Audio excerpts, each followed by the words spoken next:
Partner Thai yoga is a very gentle yoga practice for two. Your partner doesn't have to be a romantic partner. It can be any partner that you're comfortable touching, and you decide early on which person is the giver and which person is going to be the receiver in this Thai yoga energy exchange. I recommend having some blankets and some pillows available, and if you'd rather use a yoga bolster instead of pillows, that works great too. Let's get started. Welcome to Partner Thai Yoga. I'm Steph and this is my partner Mitch. Let's begin facing one another in a comfortable seated position. I'll come into this kneeling position and Mitch is gonna come into a comfortable seated position on some support. Come to face your partner, bring the palms of the hands to the heart. Take a deep breath in and begin to rub the palms a little vigorously, a little fast. Keep going as you start to feel the warmth building between the palms. And then slowly separate the palms and bring your palms to touch one another, sharing that healing energy that you've created.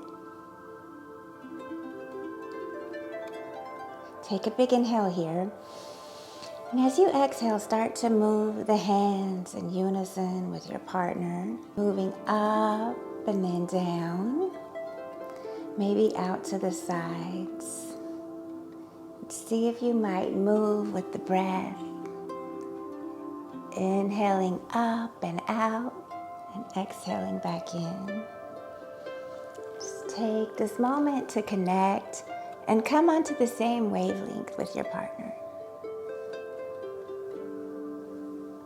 And then bring the hands together at the space of the heart as you bow to one another in honor of the practice that you're about to share.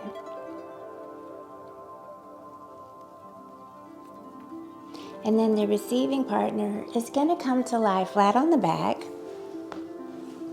And the partner who's giving today can come to the feet.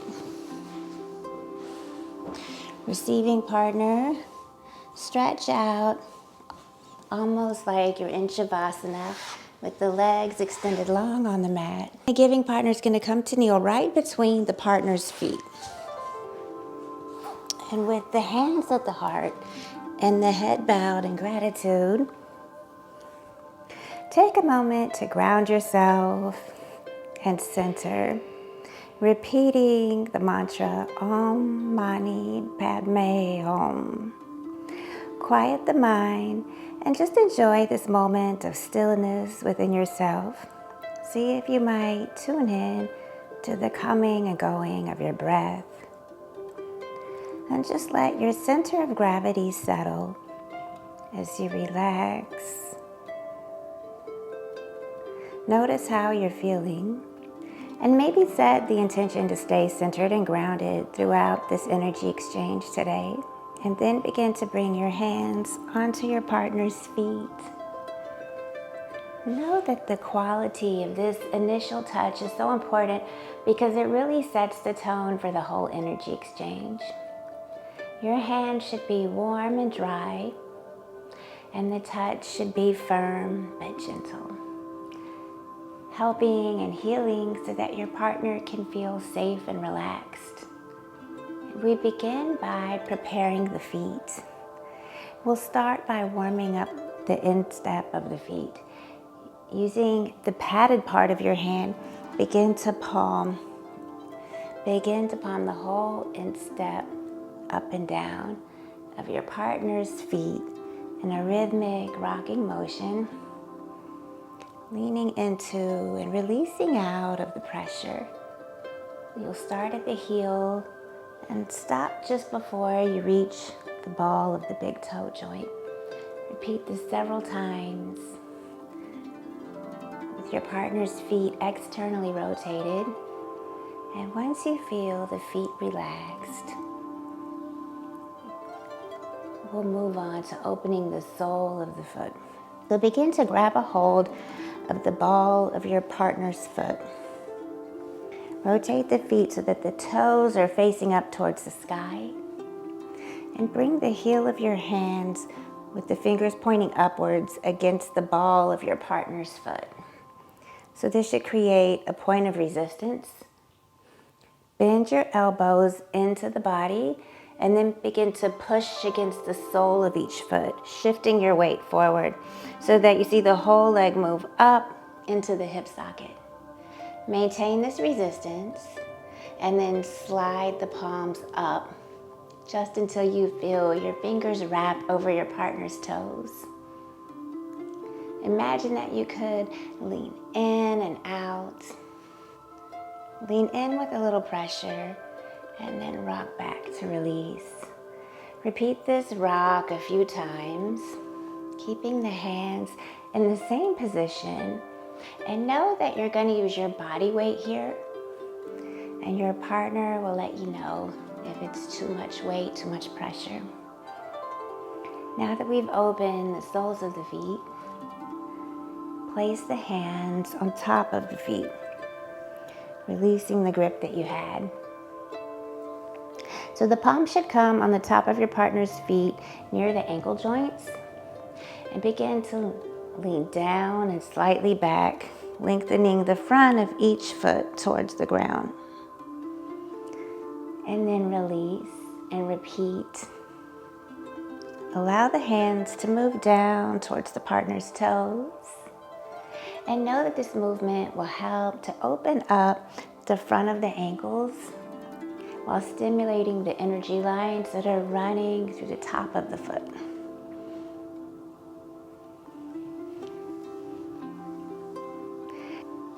And when it feels like it's time to move on, we'll begin to open the ankles and the hips. So from the same place, you'll reposition your hands so that they fix at the tops of the feet. Begin to lean in with your whole body weight and lengthen the toes towards one another. So the toes are going to be in an inverted position. The feet invert towards one another here. Lean in with your whole body weight, lengthening the toes towards each other, and notice what happens in the hip area of your partner. This is a beautiful place to open the hips while increasing mobility through the ankle joint. Cup the hands maybe under the heels as you lift in the feet. Lift and lengthen the legs, and then release the feet and turn the heels in, toes out, and reposition your hands to the tops of the feet. Lean in with your whole body weight, and we're playing with this idea of internal and external rotation of the hips while manipulating the feet. And then release the feet and begin to slide over to your partner's dominant foot. Align yourself so that your partner's foot comes right in line with your navel, and you'll slowly lift the foot and bring it into your lap. And we're going to come into some ankle circles. So as you're aligned with your partner's foot, hold their heel in your lap as you begin to clasp the top of the foot with your other hand. Holding the heel still, start to rotate your own body, taking the upper body and big body rolls as you bring the top of your partner's foot with you. You'll notice the whole leg moving if your partner's relaxed enough. And when you're ready, switch directions. Move with your breath and see if you might stay connected to your partner through this motion. The feet are a very important part of Thai yoga. We like to start with the feet and work our way up from here. Now come to stillness, and we're going to begin to twist the foot. So keep what you have with your partner's foot in your lap. Clasp the fingers around the instep of the foot, and using the heel of your hand as a lever, see if you might tuck your elbow in and lean gently away to twist the foot outwards. And then release. Repeat this movement a couple of times. Moving with the breath and checking in with your partner to make sure that this feels okay. Now we swap hands and repeat the movement. So this time the heel of the outside hand will come down to the heel, and you'll bring your inside hand onto the outside of your partner's foot. And then tuck your elbow in towards the body and lean back. Pull your elbow in towards your body as you pull your partner's foot inwards a little bit, opening the foot in the opposite direction. And just move with your breath, flowing in, flowing out. Repeat this a couple of times. And then we'll release the partner's foot down to the floor, right between our legs with the toes pointing upwards. And we're gonna locate an acupressure knee pain point. So to do this, leave the foot on the floor, and you wanna locate the little dip on the top of the foot near the ankle joint. You can find it a little more easily if you flex the foot a little bit, and you'll see the dip. And you place your thumb on top of your other thumb on top of this dip. And the dip is going to be sort of to the center and over to the side a bit, towards the external side of the foot. So once you find it, go thumb over this dip, and then lean your body weight into it. And check in with your partner. Is that pressure okay? And you're just gonna lean in and out 3 or 4 times, moving with the breath. And just kind of check in with your partner to notice how they're feeling and how their body is responding. Release the foot. And before we move on to the other foot, maybe you give your partner a little massage here. It's a nice way to work a lot of pressure points and move the energy through the front of the foot.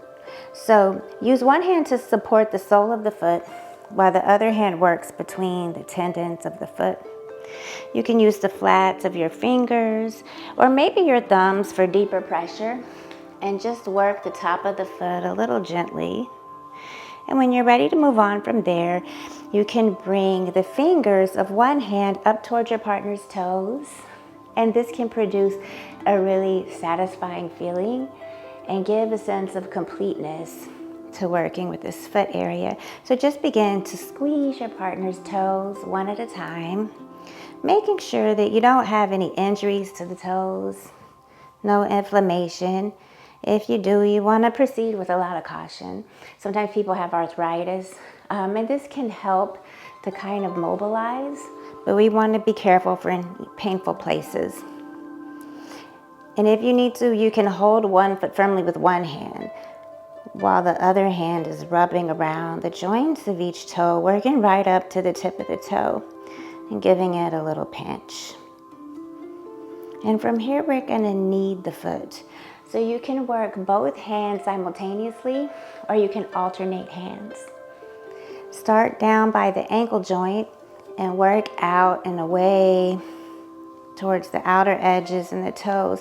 And this basic movement is a simple squeezing and releasing motion of the foot. It's a great way to totally relax the feet. And there's really no technique here that's fixed or written in stone, so do what feels best for you here. And when you're finished, you'll sweep the foot. So finish this little foot massage by smoothing the skin with a brushing movement, what we call sweeping the foot in Thai yoga.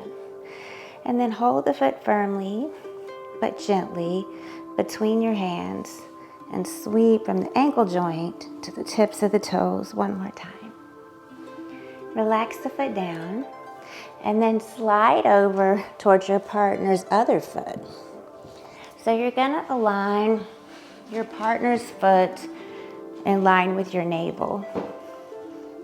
And we're gonna go back to those ankle circles. So you'll pick your partner's foot up and bring it into your lap.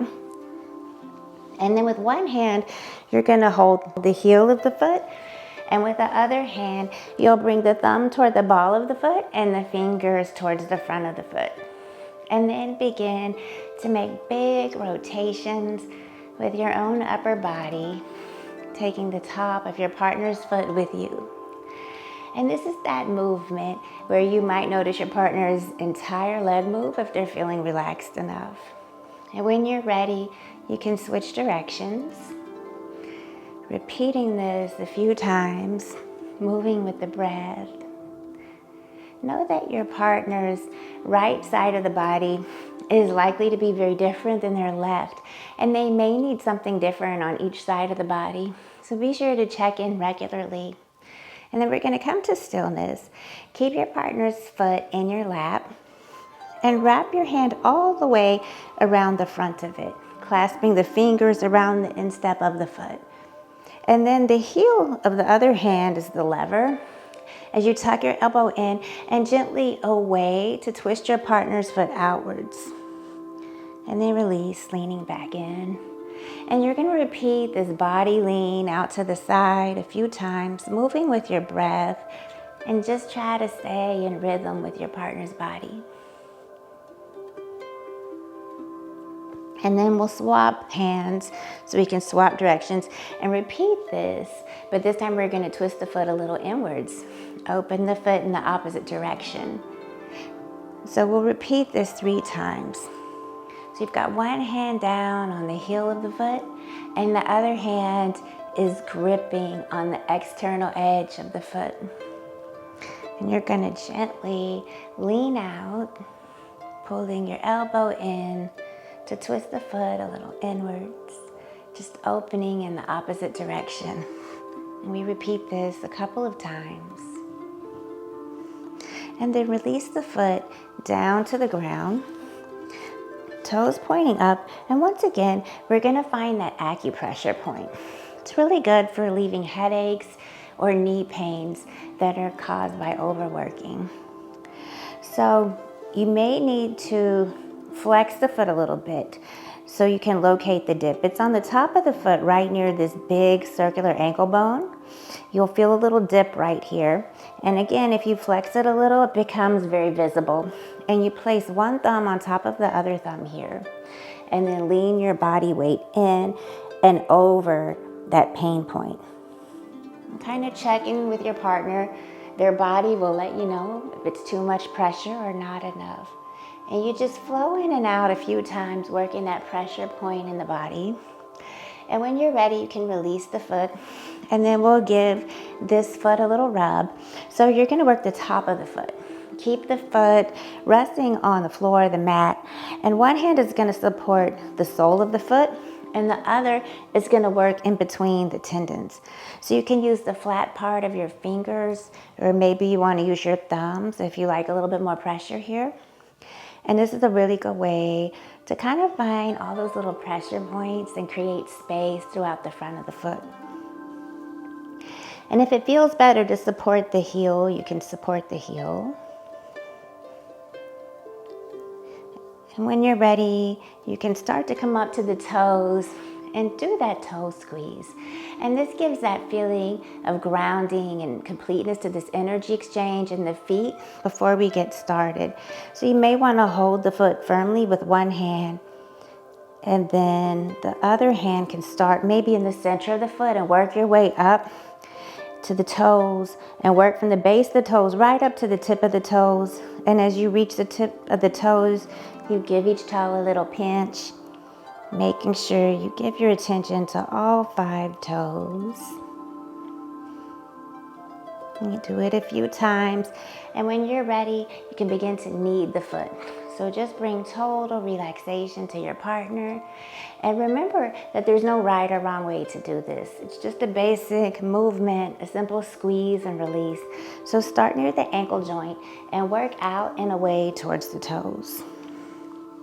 You can use both hands at the same time, or you can alternate. Knowing that people's feet just really take a lot of work every day, and it can be a painful place. So you want to keep checking in with your partner, kind of notice how they're responding. And as you're finished, we'll start that sweep again. And this really finishes off this energy exchange in the foot area. So smooth the skin like a brushing movement, almost like your hand is a broom and you're sweeping the foot. And then hold the foot firmly with one hand and sweep the hand from the ankle joint to the tips of the toes with the other hand. You can repeat it a couple of times. And then we're going to get ready to move on to the legs.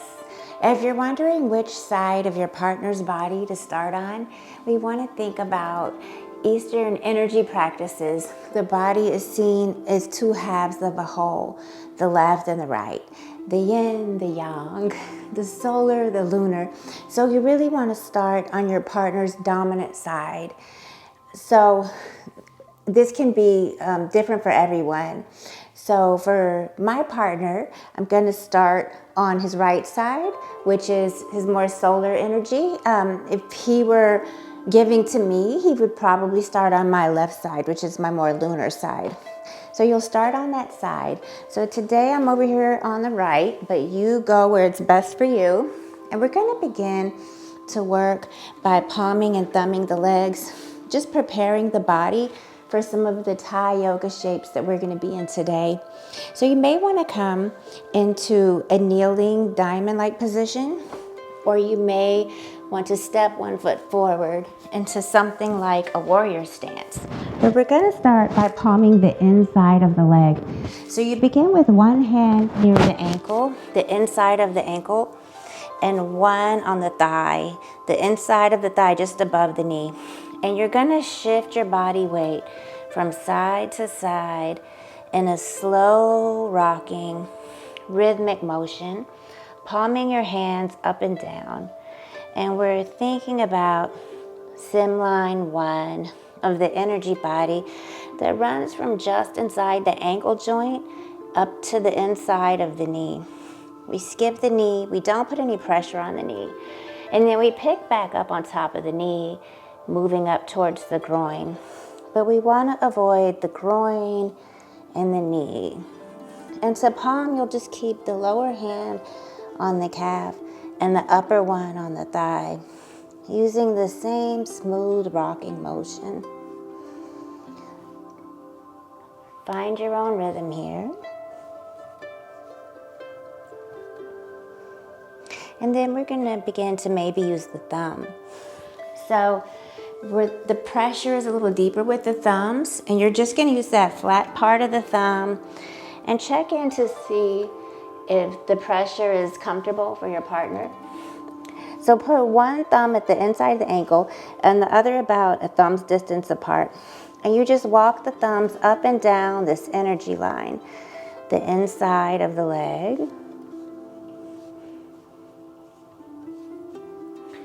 Breathing in and out and just checking in, and notice how this feels for your partner. Moving from the ankle bone along the underside of the shin bone towards the knee, and then we skip the knee, and above the knee it starts at the lower edge of that kneecap and continues up the thigh towards the groin. And this is known as Sin line 1 in Thai yoga, the energy line. And now we're going to start to palm and thumb the outside of the leg. So rotate your partner's leg so that the toes are facing back up towards the sky. It's no longer going to be an external rotation. And then we're going to find lines 1 and 2 of the outside of the leg. You may need to change your body posture for this. Line 2 is going to run through the center of the inside of the leg from the depression below the ankle bone into the soft, fleshy part of the calf and up to the knee. And then on the thigh, it follows along the groove of the muscles. And line 3 begins in the back of the leg, near the Achilles tendon, and runs up the center of the back of the calf, directly behind the knee. And then on the thigh, this line continues just above the big tendon, running up to the groin. This is like a little more technical stuff when we start looking at this in lines, but you can just think of it as the outside of the leg. And to complete the work on this side of the body, we're going to lengthen and stretch the outside of the leg before moving to the other side to repeat this same pattern. So you'll fix one hand on the outside of the hip and the other hand on top of the foot, and then lean in and release, kind of rotating the toes inward. to rotate the hip inward. And just really stretch the outside of that leg. Do this a few times, moving with your breath and checking with your partner to notice how this seems to feel for them. Maybe ask. And then we'll prepare for the other leg. So relax this leg down and slide over to the other side. And know that you may need a different body position. So if you were in more of a warrior stance last time, maybe you'll try a kneeling diamond this time or vice versa. And you'll begin with one hand near the ankle and one on the thigh just above the knee. And kind of roll the leg out and shift your body weight from side to side in a slow rocking motion with a little rhythm. Palming your hands up and down that first energy line of the body inside your partner's thigh. And this line is running from the ankle bone along the underside of the shin to the knee. Skip the knee, and then it begins at the lower edge of the kneecap and moves up towards the thigh, groin area. And again, we're avoiding bone, knee, and groin area. And when you're ready, you can start to thumb the inside of the leg. So you bring one thumb just inside the ankle and the other about a thumb's distance apart. And just start walking the thumbs up. And you want to make sure the pressure is okay because it's a little deeper with the thumbs. And we're just walking the thumbs up and down these energy lines of the body that we've been talking about. And as you begin to practice Thai yoga energy exchange, you'll start to feel these energy lines in the body. And we always say that if you're the giver on any given day, then all you're doing is giving. And if you're the receiver on that day, then all you do is receive. Nobody wants to receive this type of energy work and then get up and jump into go mode. So the receiver should just receive. And then on another day, maybe you trade places. And as you practice giving and receiving this energy work, you'll start to really feel these energy lines.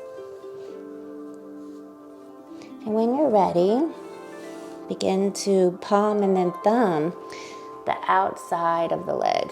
So you'll probably need to rotate your partner's leg. It was externally rotated, and now we might slightly internally rotate it. And we're working lines 1 and 2 of the body. So the outside of the leg.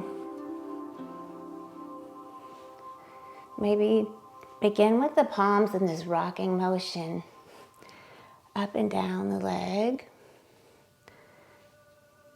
And when you're ready to move into thumbing, you'll start down by the ankle and work your way up. Checking in constantly as you get into your flow. And you find that your body and your partner's body are matching one another's rhythms. And then you can stretch the outside of the leg. So you bring that one hand onto the hip to kind of fix it. And this is going to complete this energy exchange on this side of the body by lengthening and stretching this outer leg. The one hand fixes on the outside of the hip and the other on top of the foot. And then lean in with your body weight, pressing the toes, the foot inward, and then release the pressure. You do this a few times. And then release the foot. And then you're going to come back over to your partner's dominant side.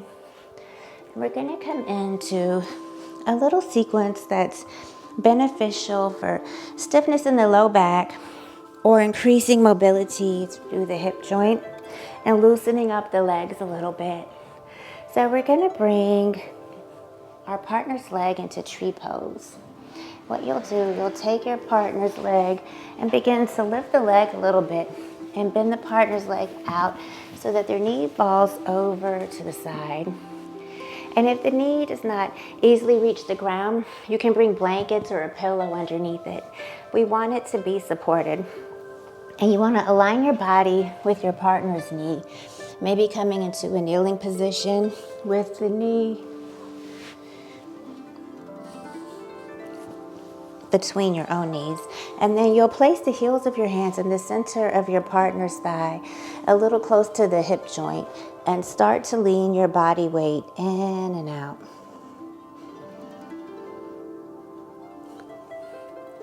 And you can adjust your position of the hands, maybe working up and down your partner's thigh. Try to avoid working too close to the knee joint or to the groin. And from here, you're going to start to relax the partner's calf. So you do this by bringing your partner's knee upright, and then place their foot on the floor, and then scooching your body over so that you can secure your partner's foot between your own two knees. Support your partner's knee with one hand while you clasp the other hand around the bulk of your partner's calf muscle, sort of scooping it up and away from the bone, and then lean back at the same time. Move with your breath. You're going to do this a few times.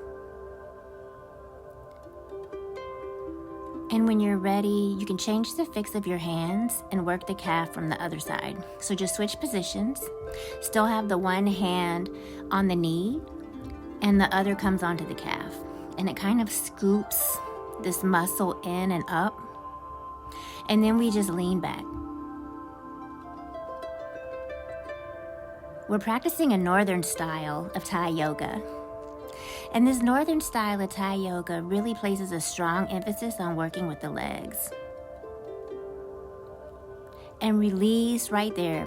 Keep the knee upright and move a little bit closer so that your breastbone ends up resting on your partner's knee. And then you clasp your hands together almost like a butterfly. And then the heels of your hands come so that one is resting on the inside and one on the outside of your partner's thigh, just above the knee. And let your elbows drop as you gently squeeze your palms together and work up and down your partner's thigh 2 or 3 times.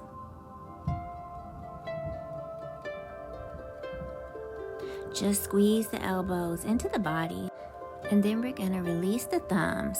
So keep the butterfly squeeze, but we're going to thumb. So unclasp the fingers just a little and place your thumbs along the inside and outside lines of your partner's thigh.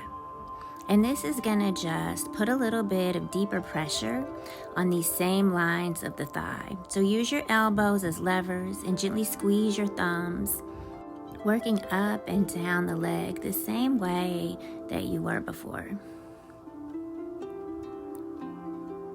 This sequence is really good for releasing blocked energy and deeply held tension in the joints and the legs and the pelvis. And it helps to bring about deep feelings of release for your partner. Really good. And then release the grip. And we're going to move into a cross hip stretch to open the outside of the hip. So keep your partner's foot where it is. And then let the knee drop in and across the body, the outstretched leg. So it's important that you want to fix the knee in place with one hand, as any movement in this joint can feel really uncomfortable for your partner. And then take your other hand and bring the palm around your partner's hip, pressing down the outside of the thigh. Start to close that hip joint and work towards the knee. Just palming a little here. So your inside hand is on your partner's knee. And you might want to take a little bit of a warrior stance here. Maybe the foot comes up near your partner's hip. Your outside hand is on their hip to begin with. And then you just start to work the hand a little down towards the knee and back up.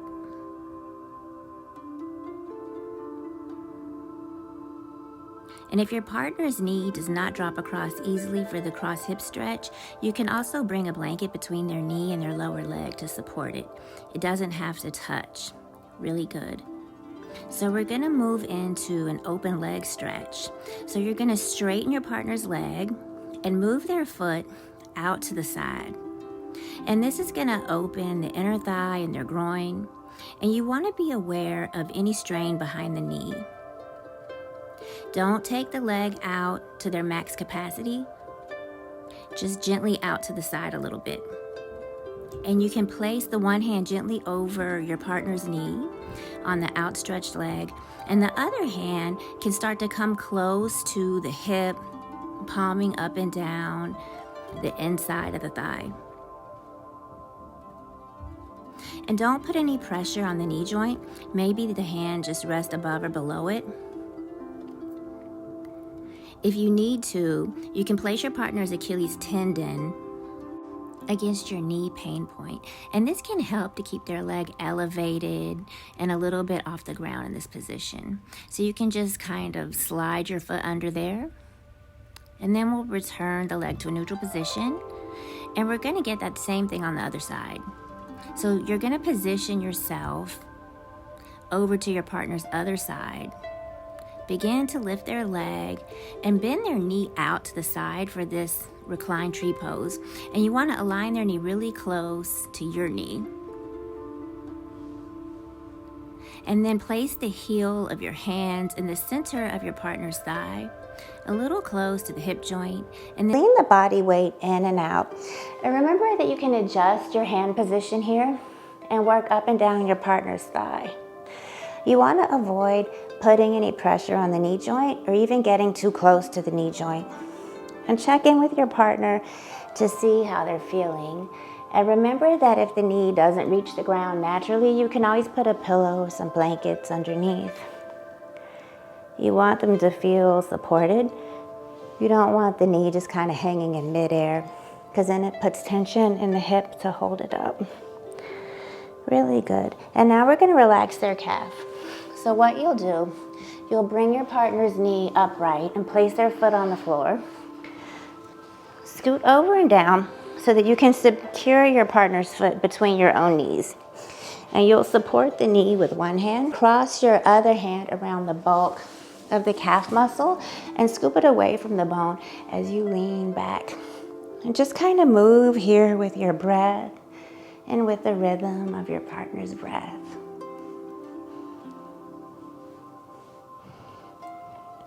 And then you can reverse your grip. So the opposite hand comes to support the knee, and the hand that was supporting the knee comes to grip the calf muscle. Gently scooping, lifting away from the bone, and then lean back. Using your own body weight to relax this calf muscle.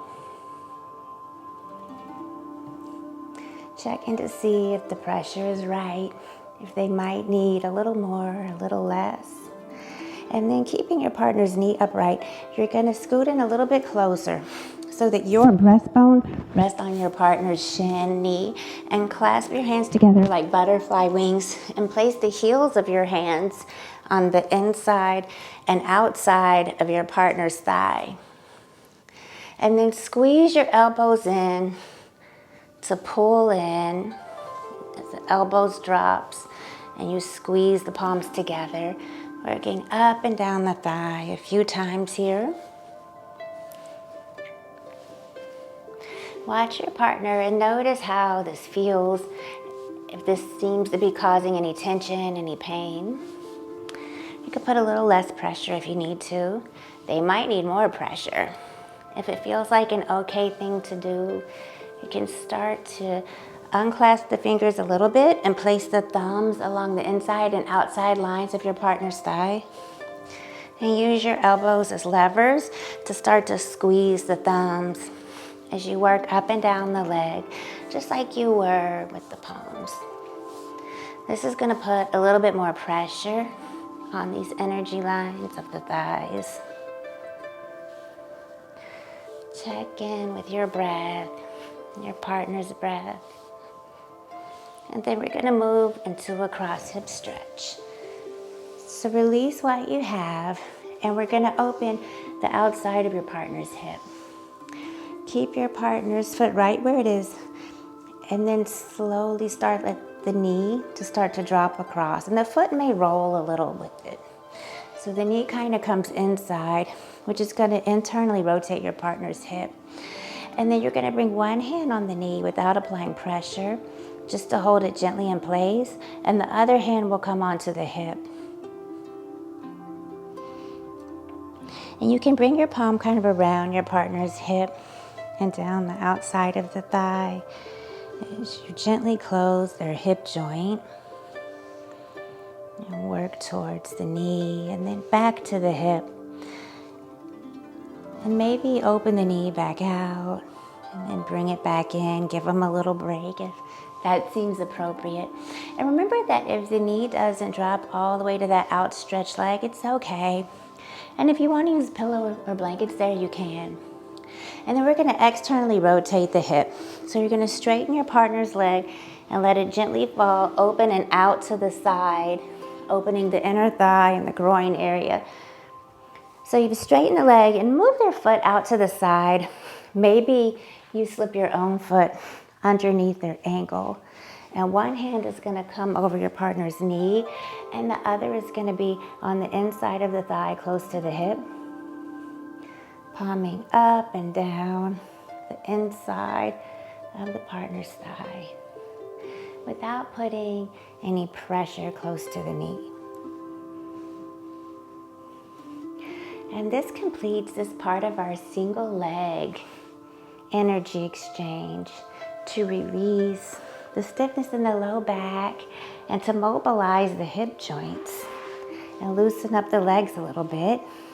And we're going to move on from here. So bring your partner's foot back to neutral. And we move on from here. Grab onto your partner's ankles and pull the ankles down towards you to stretch the legs out as we move on to this sequence to open up the hips and the groin. So kneeling at your partner's feet, you're going to step your outside leg up and bring your foot to the outside of your partner's hip on their dominant side. And so from here, you'll support your partner's knee and heel with your hands and bring the instep of their foot up into that crease of your bent leg, kind of at that place where your hip and your thigh bone come together and connect. The inside of your hip there. And then angle their knee so that it's pointing straight up towards their shoulder. So it's not going out to the side, it's just going in line with their shoulder. And place your outside hand on the knee. And then with your inside hand, palm the thigh as you sink into the stretch.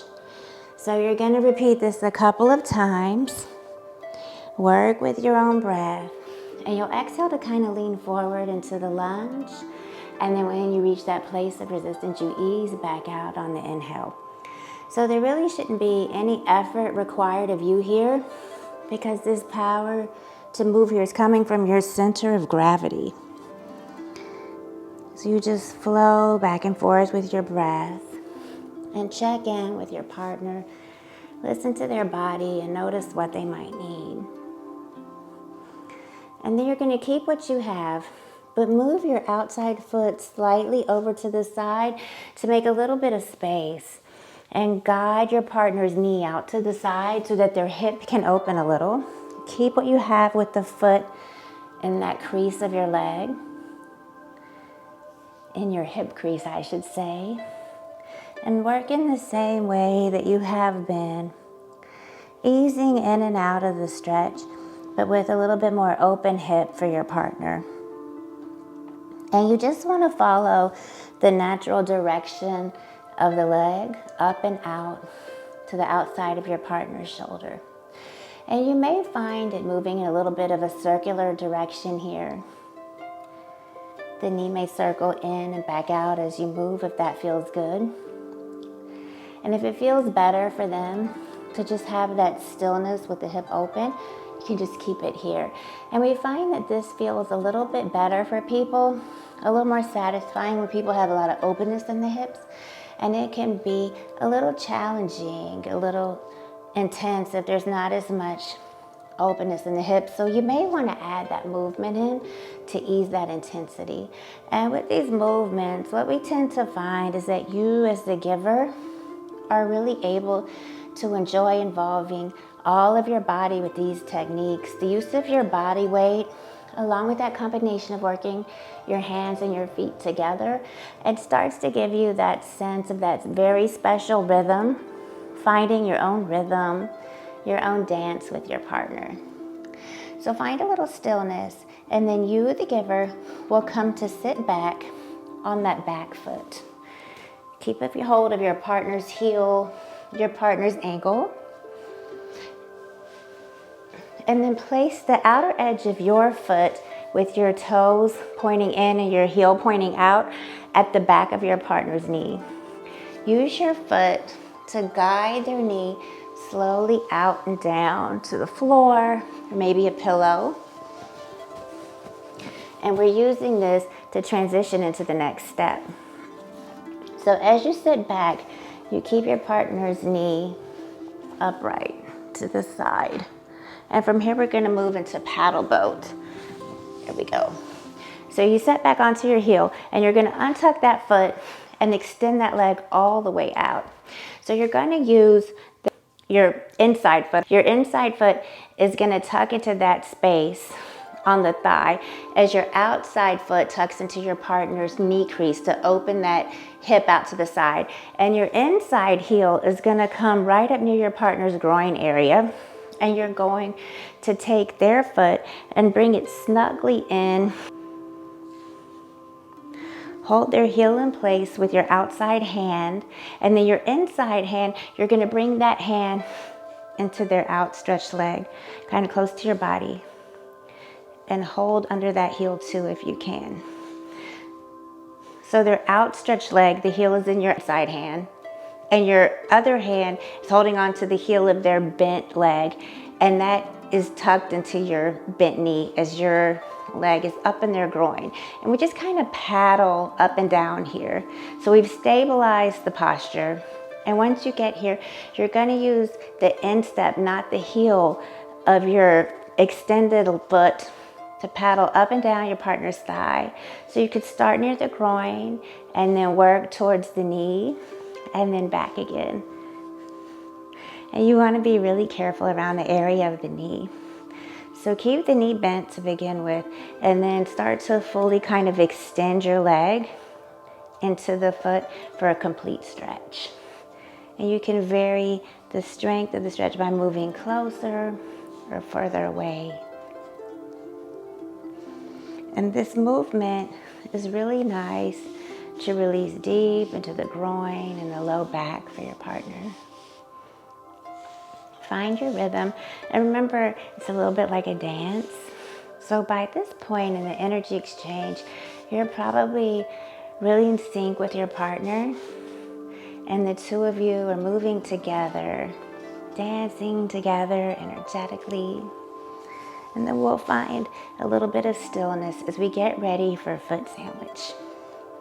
Keep your partner's knee where it is, so the hip is open. And then you're going to sandwich your feet between your partner's calf and thigh. And you'll shift your body weight a little closer to your partner. Now, my partner has a knee injury, so we're not forcing his calf up to his thigh. But if that works for your partner, you can do that. And you want to scoot close enough that you can reach your hands around to the top, kind of the back of their thigh. And then you'll work with alternate hands, leaning away for a little deeper pressure. And as you tuck your feet into the bend of your partner's legs, you can maybe even try to roll your partner's calf muscle out of the way if you need to make some space for your feet. And if both of your feet aren't fitting comfortably, you can take your outside foot away and leave the inside foot in if that's better. And this is good for relaxing the front of the thigh. We're just moving in and out with the breath.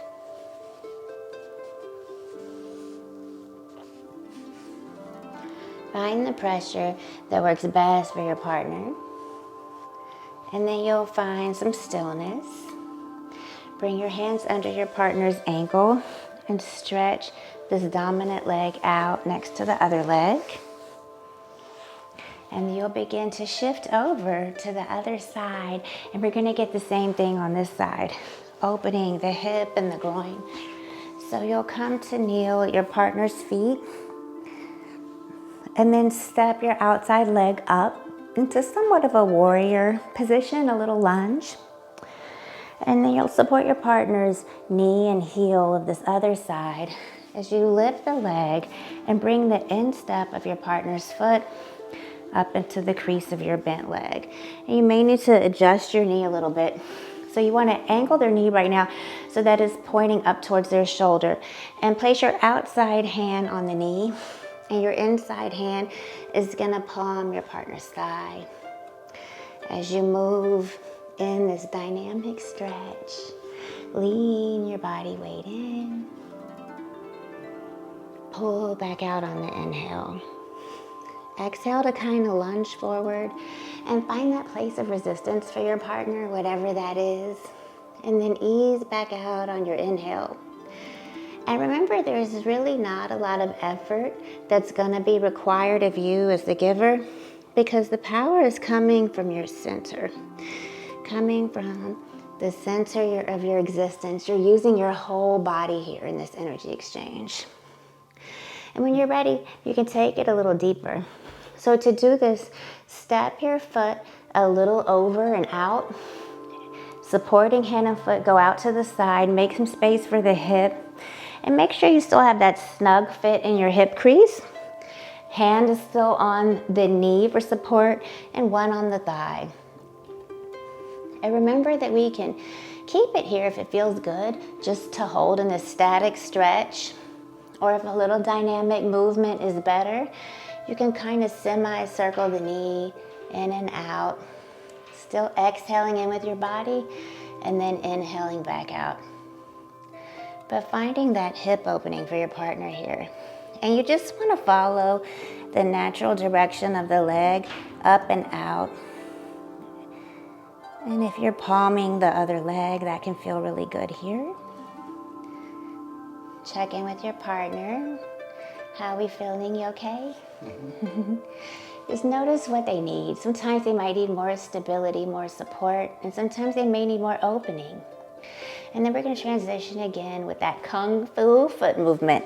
So you're going to hold on to your partner's ankle, sit back towards your heel, keep your partner's knee upright, and you're going to bring your foot and place the outer edge of your foot into their knee crease. So toes in, heel out, and then you just kind of guide their knee down. And make sure you have your support ready for their knee if they need it. We like to use blankets and pillows, bolsters over here, and we're setting up for paddle boat here. So keep what you have with your foot. And then the heel that you've been sitting on or near, you're going to extend that leg straight out and use that to stabilize. So you're going to use the instep and not the heel of your inside foot to paddle up and down the thigh, starting near the groin. So that inside leg extends, the foot comes up near the groin, and once you get around the knee, you're going to be really careful. And then your outside foot is right in the back of your partner's knee. You're holding on to their outer leg, that leg of their bent foot, with your inside hand. And then on their outside foot, you're holding on to the heel, kind of grounding them. And we're using the foot of the extended leg to just paddle up and down your partner's inner thigh. And you want to make sure that your partner's foot is tucked snugly behind your knee if that's possible. And if that doesn't work, you can just kind of hold it with your hand. And then your foot tucked snugly into their knee. And this stabilizes this pose. And from here, we're going to move into foot sandwich. So keep what you have. Keep your partner's knee where it is. And then sandwich both feet between the calf and the thigh, if that works. And you shift your body a bit closer to your partner's. And then you'll reach between your knees and kind of scoop around the other side of their thigh. And we're going to work with alternate hands here to lean away and then back in and find the pressure that makes sense. And as you tuck your feet into the bend of your partner's leg, you might try to gently roll their calf muscle out of the way. And if both of your feet don't fit in here the right way, you can maybe take your outside foot out of the equation if that's best for you.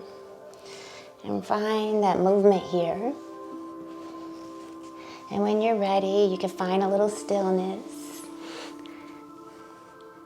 And scoot your body back into a kneeling position at your partner's feet as you pull both ankles down. Stretch the legs back out. And we're going to start to open up the back of the legs. So you're going to go back to your partner's dominant side. And I like to come to a kneeling position on the side of my partner's body. Position my knee position next to their knee and my other knee position kind of next to his hip. So you may find a different position that's more comfortable for you here, but you want to make sure that you're comfortable and stable. And then you're going to cup one hand underneath your partner's heel and the other under their knee. So keep their lower leg parallel with the floor. And then you're going to begin to circle their knee and explore the full range of movement as you do. And this movement may be big, it may be small, it could be a little fast, a little slow. Find what feels right for your partner. And we're going to circle the leg in the same direction to begin with, finding some hip opening. And then we reverse directions. This is really nice for all body types. It really kind of gives this feeling of release in the hip joint. And honestly, at any time in your Thai yoga energy exchange, you can pause and do this if this is something that feels like the right thing to do for you. And know that we're all built a little differently in the hips. So some people are going to have more openness, and some people are going to like more movement than others. So you just find what feels good. And then we're going to shift body positions here. So keep what you have and come to stand in a wide stance. So you'll stand with your outside foot up close to your partner's hip, maybe moving in towards the ribs, depending on how both of your bodies are built. And then you bring your back foot back towards their feet. Keep your body open and stand with this wide stance, and then you're going to bend your partner's knee across their body. So it's going to angle over towards their opposite shoulder. If you keep yourself aligned with their leg, cup the heel with your inside hand, and then your outside hand, you're going to palm the outer edge of your partner's thigh. And have your partner kind of breathe with you here, communicate. Inhale together, and then exhale to rock your weight onto your front foot, palm the thigh, pushing the heel in a smooth arc back towards the space over the head, not forcing anything, not necessarily making it over the head, but we're moving in that direction. And then as you inhale, release the heel and the thigh and rock back to your back leg. So we'll repeat this a couple of times as we open up the back of the thigh. And then you're going to drop down onto your front knee, bend your back knee, straighten your partner's leg, and rest their leg on your back thigh. And create a little bit of a lever by cupping your fingers underneath your partner's heel. And make sure that the toes are maybe resting kind of against your forearm if you can. Here we go. And the other hand is going to rest on the top of your partner's thigh, away from the knee joint. And you just sort of lean into this stretch as you exhale, and then release back out on the inhale. And you'll repeat this 3 times, gradually working in a little more deeply. And just try to kind of sense and control how much you're putting into this space behind the knee.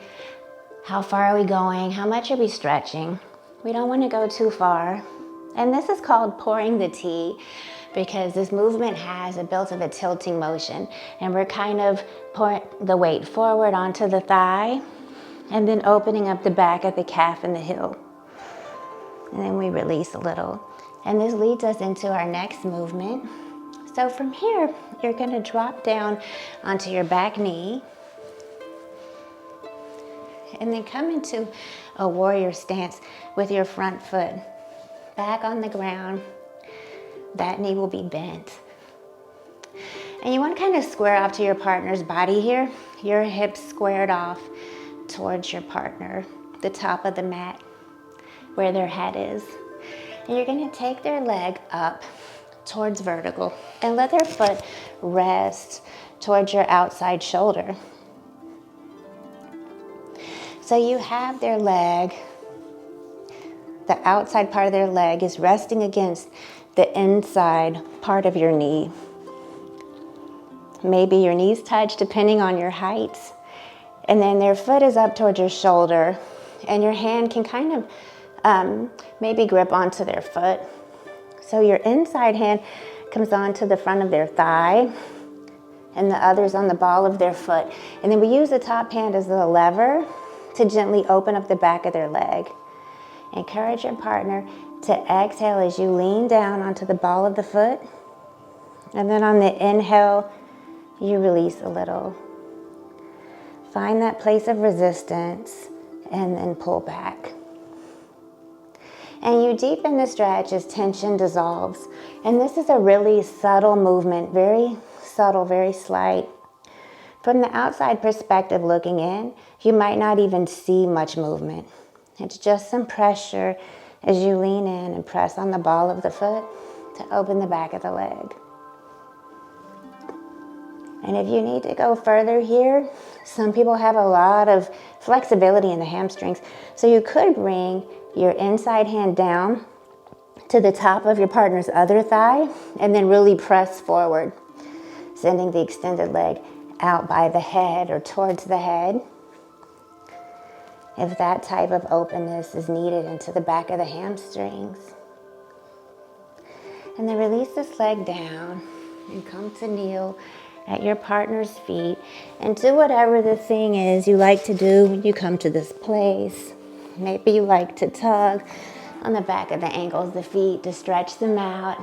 Maybe you like to shake them out a little bit. Find what works for the two of you. And then you position yourself for leg circles on the other side. So again, I like to come to the outside of my partner's legs here. And I kind of line up one of my knees with his hips and one towards his knee. And I sit back towards my heels or maybe on some support, whatever feels good for you.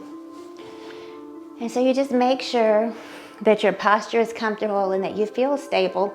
And then you cup one hand under your partner's heel and the other under their knee and take their lower leg parallel with the floor. And then you start to circle their knee, exploring that full range of movement as you do.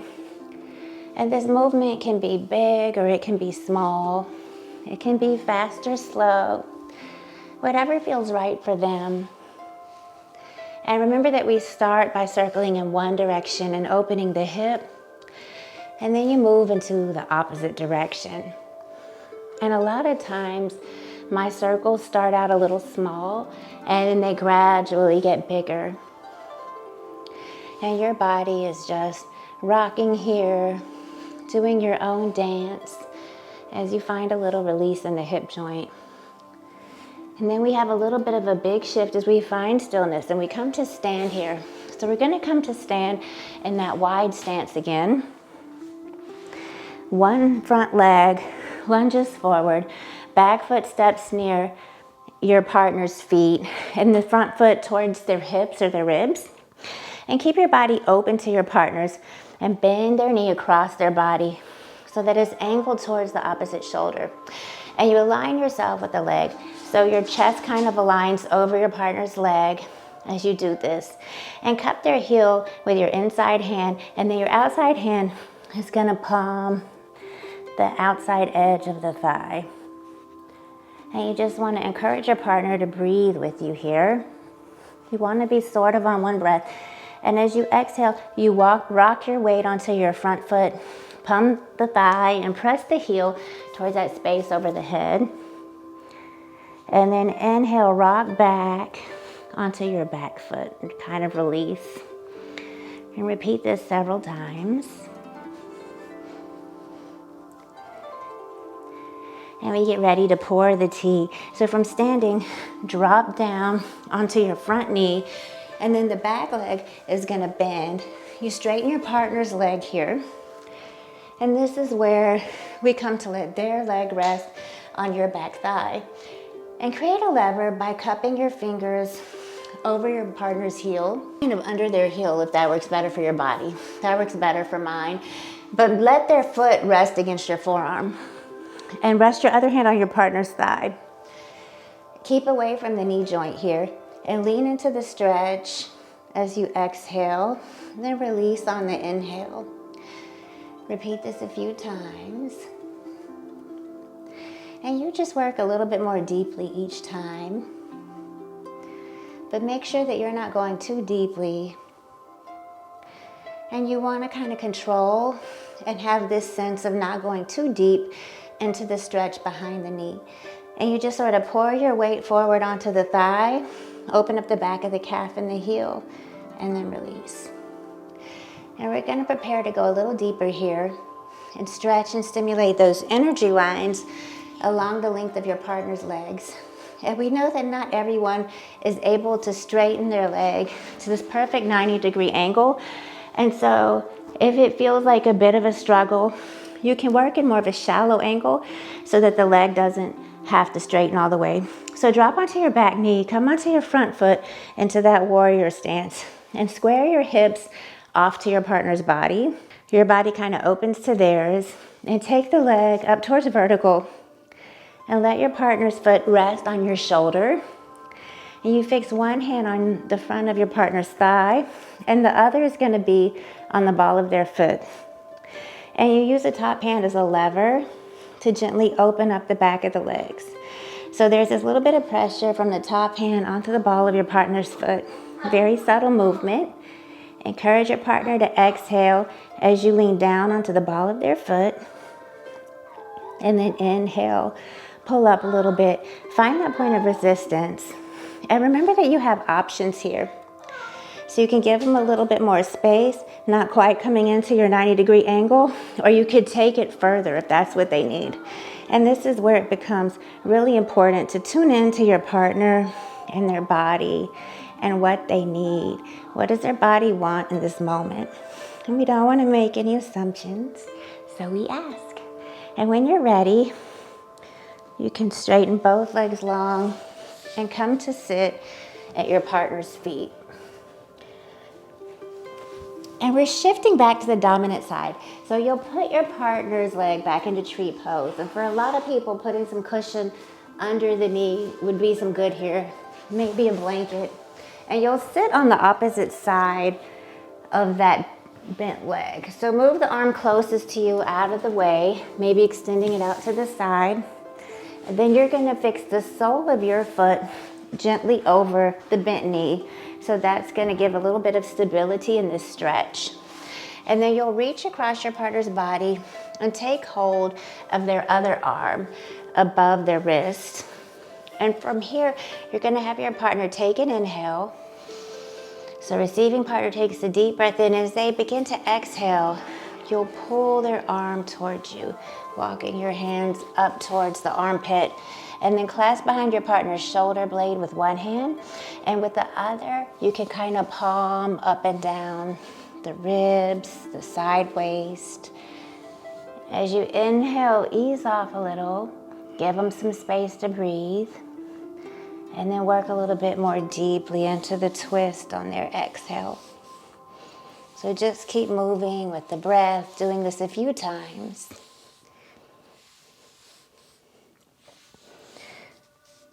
It's really good and twist to stimulate circulation and functioning of our internal organs.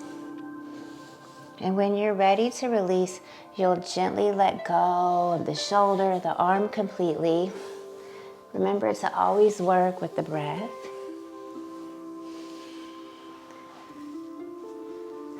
And then we'll move to the other side. So you'll position yourself on your partner's opposite side. And then bring their less dominant leg into tree pose again. And remember that they may need some form of cushion, some padding underneath the knee. There you go. So sitting on the opposite side of the bent leg, you're gonna take your foot, bring it onto the knee, extend the arm closest to you all the way out to the side if that's comfortable for your partner so that it's not in the way. And just fix the sole of your foot really gently over your partner's bent knee. And that's gonna stabilize this pose. And then reach across your partner's body and grab a hold of the other arm just right above the wrist.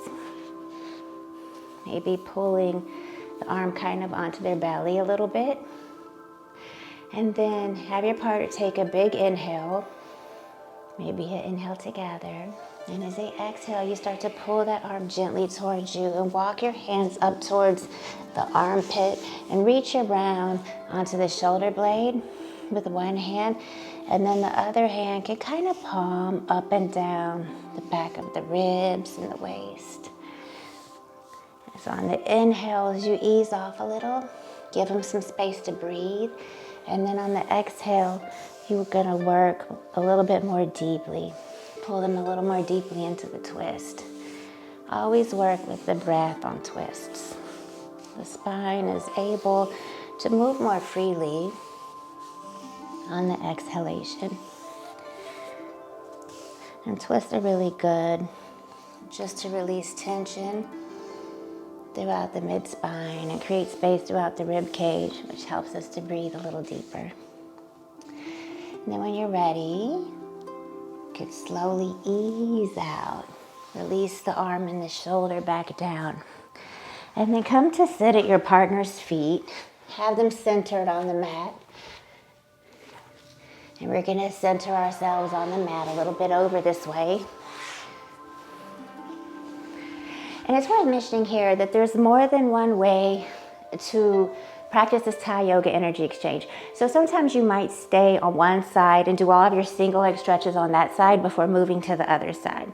But if you're new to Thai yoga, you may do what we're doing today, a little on each side, going back and forth to give the body a sense of evenness as we prepare for our double leg stretches. So we're gonna move into more dynamic sequence where we're working with both legs at the same time. And the focus here is in opening up the low back and creating some space in the hips. In the process, we'll be moving through some inversions, some back bends, some forward bends. And this is really invigorating and stimulating for the whole system. This is really helpful, particularly for people who might have low blood pressure or a little bit of sluggishness going on in the digestive system. So we're going to begin with knees to chest. For this posture, you're going to come to stand right at your partner's feet. And then lift your partner's legs from the ankles or the feet and slowly begin to bend your partner's knees in towards their chest, walking as you bend their knees in until your feet are just below their hip area. And we're not going to go too deeply because he's recovering from torn meniscus. And you want to have a very stable base here. Your own posture is really important here. So place the soles of your partner's feet maybe on your shins, kneecaps, above your knees, on your thighs. Just depends on your height. And place your hands on the outside of their shin bone. And keep your knees as close as together as you can, maybe a little bent. And as you sink your own body weight down into a squatted position, a light squat, not a deep squat, you're simultaneously going to lean your weight down into your palms. And then ease in and out several times. Is this okay? Work with your breath. And if your partner is tight in the front of their hips or they have really strong thigh muscles, you may have to let the knees open a little here. Also, if they've had any knee injury, you want to check in with them and you don't want to bend in too deeply. You could even put a blanket in the crease of the knee. And this knees to chest is a really nice counter stretch. It's a relaxing posture, good for most body types. And from here, we're going to move into a cross-legged stretch. So ask your partner to straighten the legs. And the more dominant leg is going to bend. And you step your foot on the same side as their straightened leg to the back of the mat. Rest their ankle on your shoulder. And then you're gonna take that bent leg, almost like a figure 4, and let the heel rest on the inside. This heel rests on the inside of your shoulder, and fix one hand on the ankle of the bent leg, and the other comes on the thigh, just below the knee. And you kind of reposition yourself here, so the direction of the stretch is towards the opposite shoulder. Can you bend your leg out to the side a little? There we go. And with your feet wide, you rock onto your front foot, palming up and down the thigh. Rocking in and out, maybe using your own body weight here. And if your partner's had a knee injury, this may look a little different. And when you're ready, step your back foot in and then extend the bent leg towards straight and bring that ankle onto the inside of your shoulder as you bend the other leg in and step your opposite foot back. This opens up. And if their heel can't rest on their ankle can't rest on their leg, it can rest on yours. So one hand is gonna come on the foot of the straight leg. Maybe you bring your hand to the thigh, below the knee, and reposition yourself so that the stretch is towards the opposite shoulder. Keeping your feet wide, rock onto your front foot, palming up and down the partner's thigh, and then rock your way back. And this cross-legged stretch works into the back and the hips. And you want to make sure that you align your body with the direction in which you're working, which is going to be up towards the opposite shoulder. And when you're ready, you can extend your partner's bent leg towards straight. Hold both of your partner's feet in your hands and reposition yourself so that your back leg is directly behind your partner's sacrum. Watch your posture. You're going to keep your feet wide for stability and cup one hand underneath your partner's heels, keeping their feet together. And then support the fronts of the shins with the other hand to keep their body straight. Take a big inhale together with your partner. And as you both exhale, rock onto your front leg and take your partner's feet into plow in an arc above their head. And just encourage your partner to exhale as you move into the pose, as this gives a deeper sensation of release in the spine. You can kind of rock out and rock back in, and their low back is naturally going to come off the ground at this point. So you want to keep their hips in line with the rest of the body. And don't let the hips swing out to either side. And just move to their own degree. As you inhale, release your partner's hips back down to the ground. And do this again a few times. Working slowly in and out of this pose. They can keep the knees bent. This is really good for toning and releasing tension in the abdominal organs. And it's gonna stimulate the Sensamana energy line and the spinal column.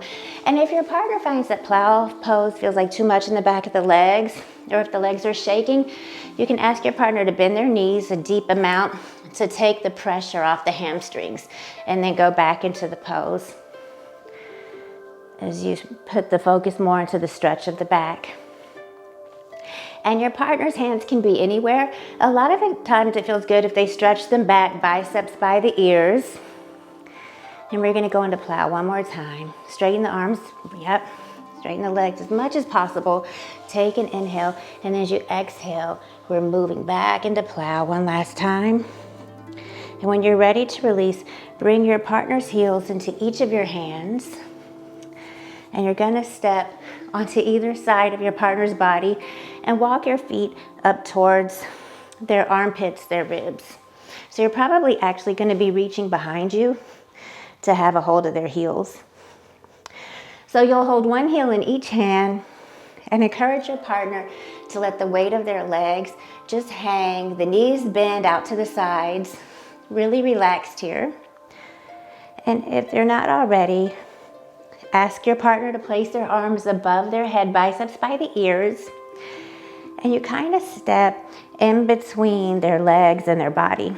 and stand as high up onto their armpits as it makes sense for you.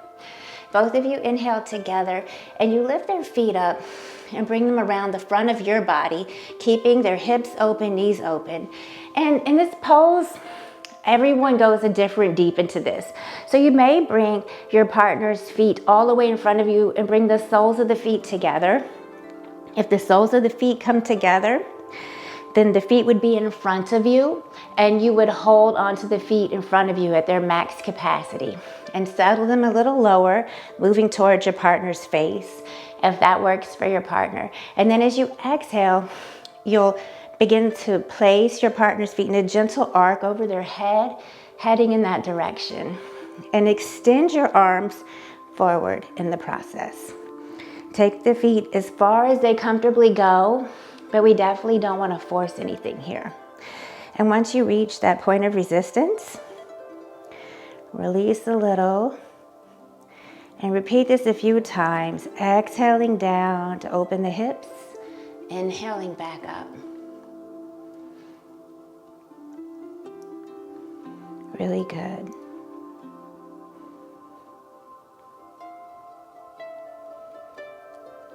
And from here, we're going to move into butterfly, moving out of frog.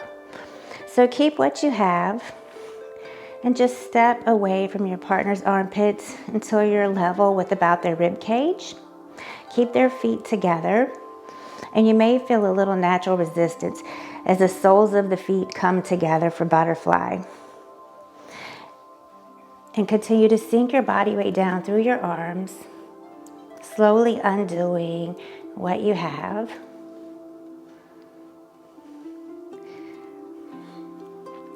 Open the knees out to the side each time as you rock in and out, coming into somewhat of a butterfly. And so you're going to move your partner's feet apart, holding their heels. Step back through their legs, and then rest for a moment in the knees to chest. And if you want, you can try it again. So when you're coming into this fix for the butterfly, you want to place one of your hands over the other on your partner's feet. And you just kind of lean your body weight down onto the feet. And as their knees come out to the side, the hips open. So this time the direction of the stretch is straight down towards your partner's face. And this pose really focuses on opening the hips and the groin. Sometimes this can be tough if someone doesn't have a lot of flexibility or if they've had knee injuries to the groin or spine. So you don't have to go very far here. And if something just doesn't feel right at all for your partner's body, you can always skip that and come into a simple knees to chest. And we're going to release as we set up for bridge pose. So from here, keep a hold of your partner's legs. Throughout the sequence, you never fully release their legs. And you're going to position yourself just like you would for knees to chest. So you'll bring your feet as close as you can to your partner's glutes, kind of in line with their hips. And walk your feet in as close as you can without completely touching their body with your feet. Make sure your knees are together, and then bring your feet a little wide, creating a pyramid-like base. And then clasp your hands firmly around the front of your partner's knees, so their knees are kind of in towards their chest, but not too deeply.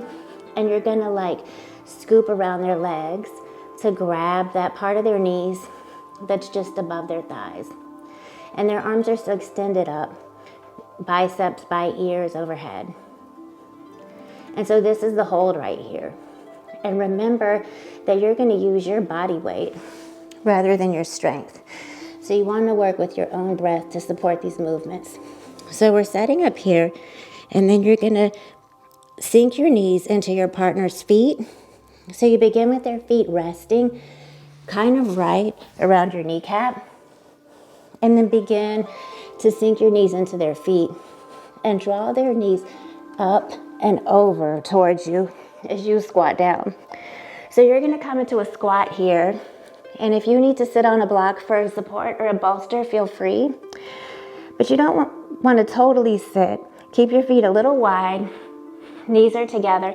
Encourage your partner to go with the movement without actually being active in it. So as they exhale, as their hips rise, and inhale as you lift. And remember to squat rather than sit if you can, or it'll be a little tougher to get back up. Check that your shoulders are relaxed and your chest is open. You can continue to hold the knees and don't let go. And when you're ready to release, ask your partner to drop their hips as you begin to straighten the legs. And this will give you the momentum you need to be able to stand.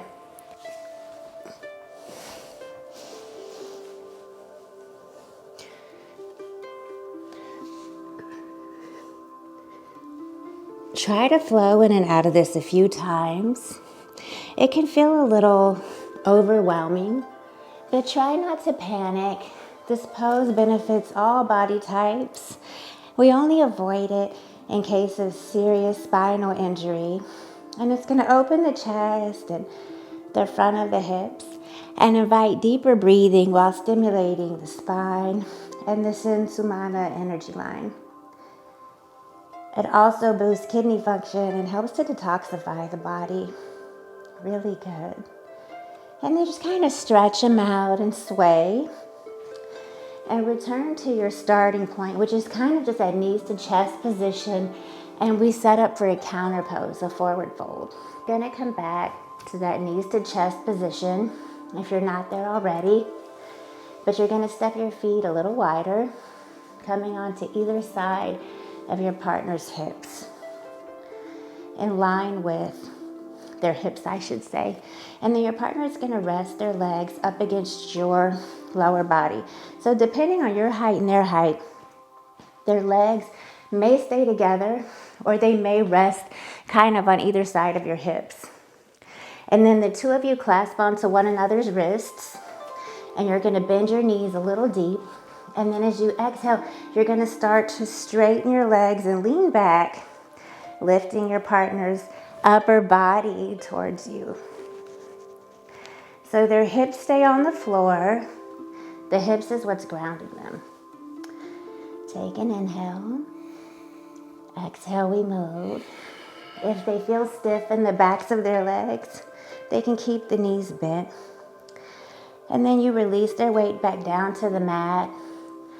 And you can repeat this a few times. So this is a forward fold, and it counters all the deep stretches and back bends we've been doing. And to protect your own posture, you want to use the power of your legs and not your back. So ease them back down really gently. And as you ease them down, keep a hold of the wrist clench and let their legs remain on your body for support. And then you release their back down and start to straighten their legs.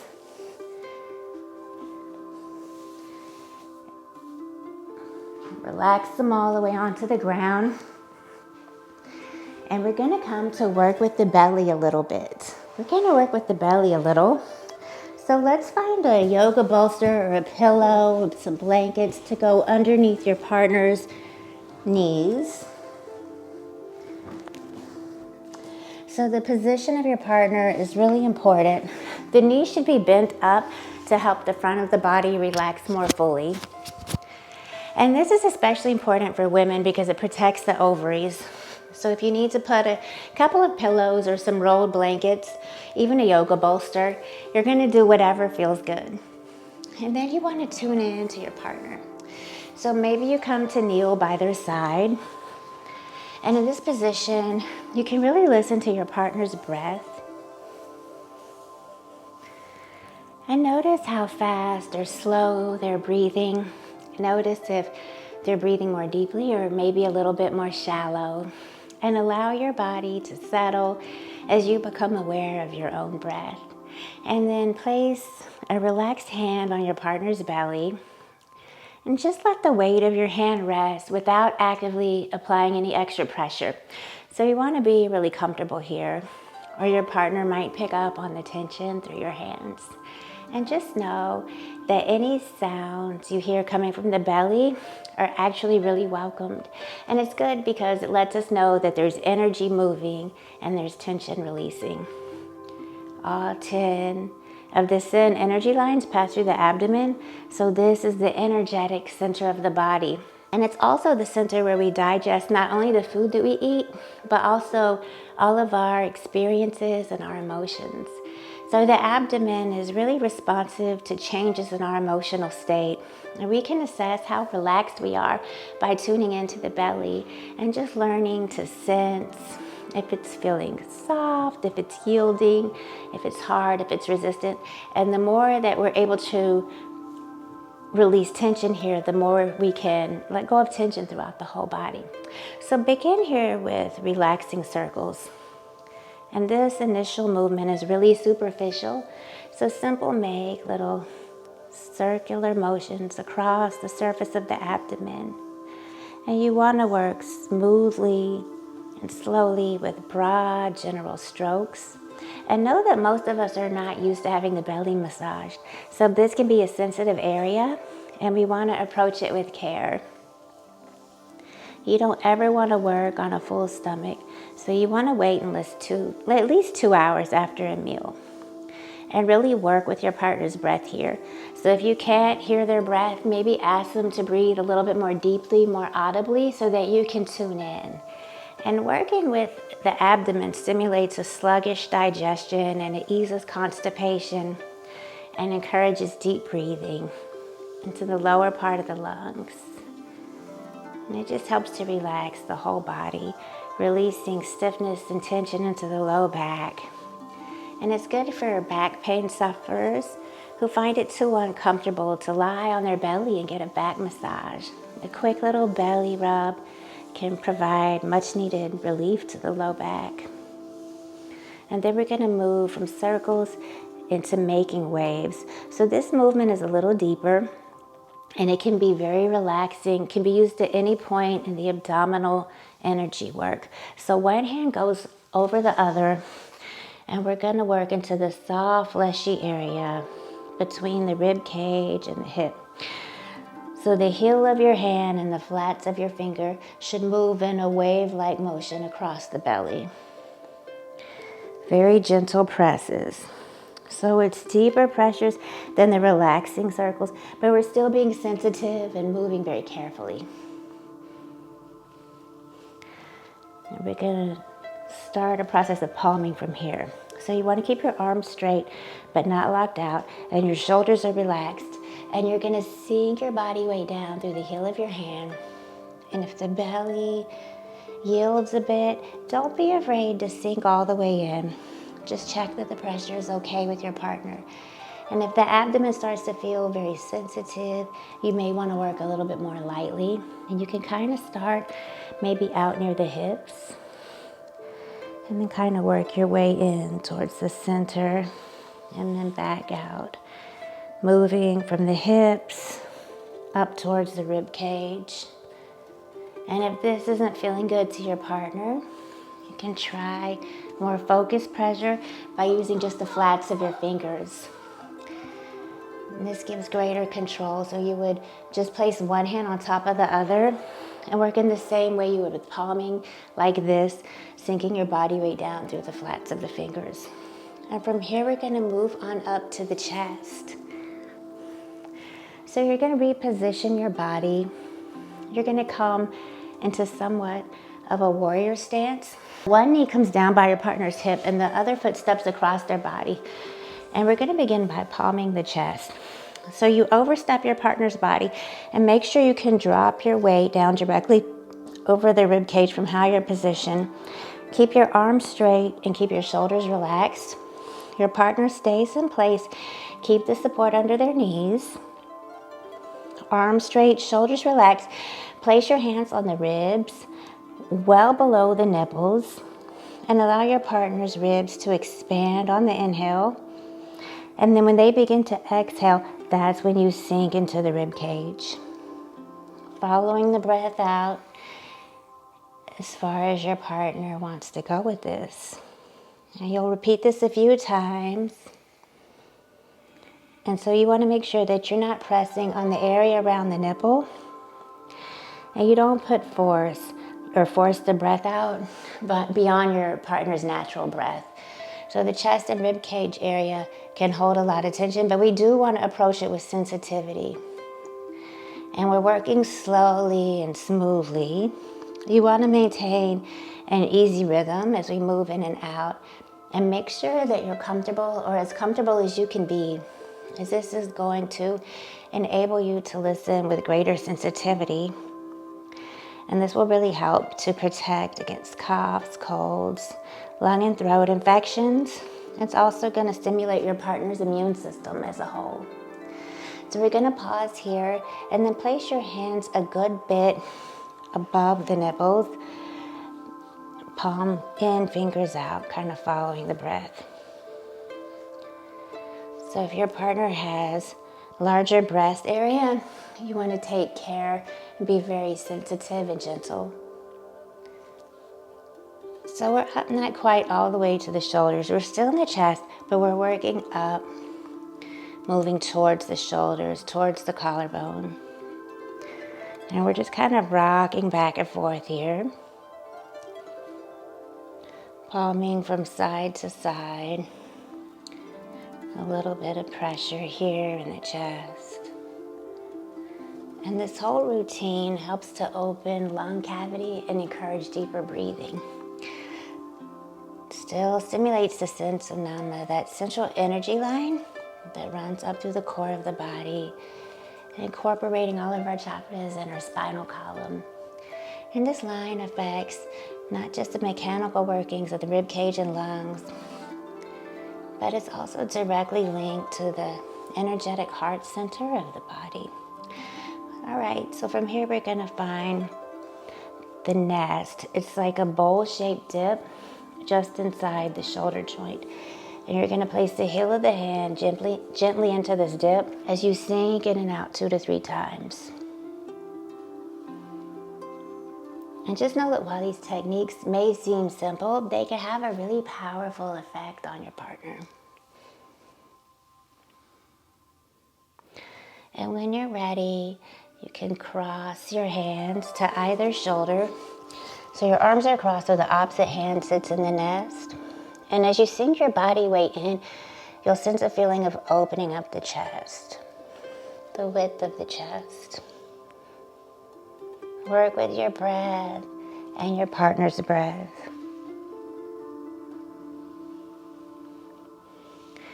And then we'll bring both hands into a sternum press. So place hand over hand across the center of the breastbone, the sternum, and make sure that your fingers are slightly out to the side so they don't press against the throat or even close to it.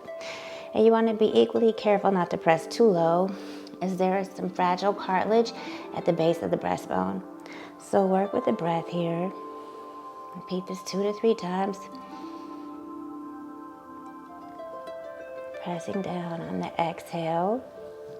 And if this feels like too much, you could position your first 3 fingers right here on the sternum and use the finger press instead. Could make some firm circles with the flats of your fingers, working from the base of your sternum up towards the throat, if that's better. And we'll do this a few times, and then just let your partner's body relax. If it's the right thing to do, you can move the support out from under their knee, and we're gonna work into the arm lines. So this sequence is gonna work the dominant arm first, and then we'll move around to the other side of the body. So you're gonna extend your partner's arm out to the side and just start to palm up and down the inside of the arm.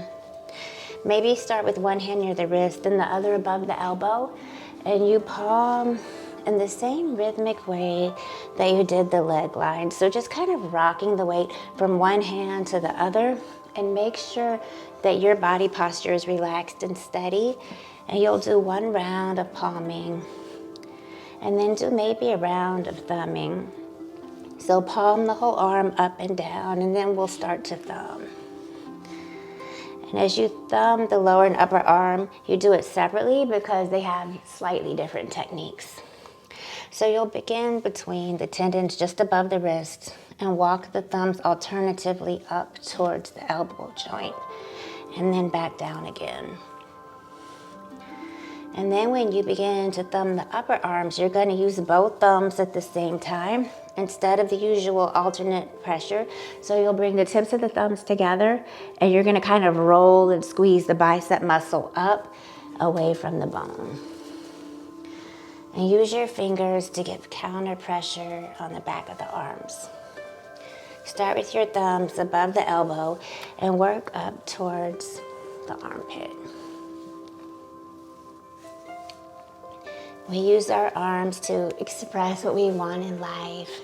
We're reaching and grabbing towards what we love or holding back and pushing away things that are harmful to us.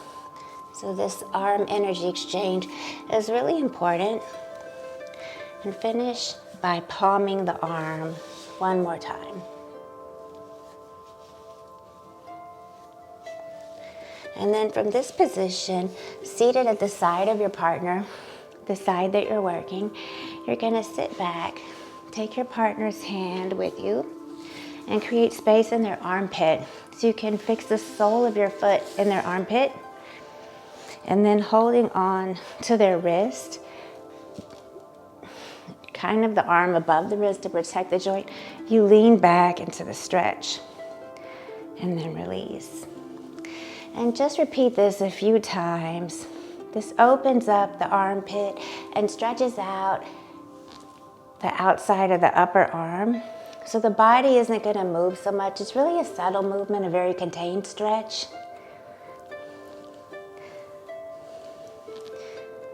So having already stimulated energy flow up through the belly and chest, you can really continue to unblock the energy flow through the arms, giving a big sense of relief to the upper body. And so we release the foot now. Pull your leg back into yourself. Keep what you have with the arm. And we're going to move into a second arm stretch that focus on creating space between the shoulder and the ear. And it's going to widely stretch the neck. So clasp firmly above your partner's wrist and just lean away until you see their head roll a tiny bit. And then release slowly, let their head roll back. And repeat this a couple of times. Yeah. Like the feet, the hands have a lot of specific acupressure points we could focus on. But today we're just going to do a general hand massage to finish out this side of the body. We've been working with the arm and now we're going to move on to the hand. So you're going to come to a kneeling position. Position yourself so that you can sit comfortably and let your partner's hand and wrist rest in your lap. And you'll turn your hands palms up and slide between your partners, but leave their middle finger free. And then you can use your fingers against the back of their hand to kind of open up their palm. There we go, that way. And then you'll use your fingers against the back of the hands for support, for counter pressure, and use your thumbs to kind of stroke their palm. A lot of people find this really relaxing. So work here as long as your partner likes and kind of explore the whole palm with your thumbs. Her hands are really dexterous, complex structures, and they're constantly moving and working. So spending some time on the hands can really enable you to work all the joints and pressure points, and it gives a sense of completeness to this energy exchange.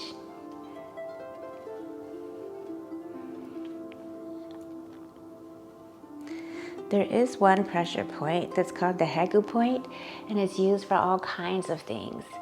It's the back of the hand, near the thumb, kind of in the space at the bottom of the thumb, sort of moving towards the index finger in the webbing.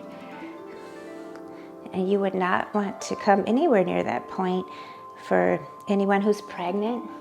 That is, it's known as the great eliminator. It's good for headaches and toothaches, but it's also good for detoxification. It's a real powerful detoxifier. So you stay away from that part of the hand for pregnant people.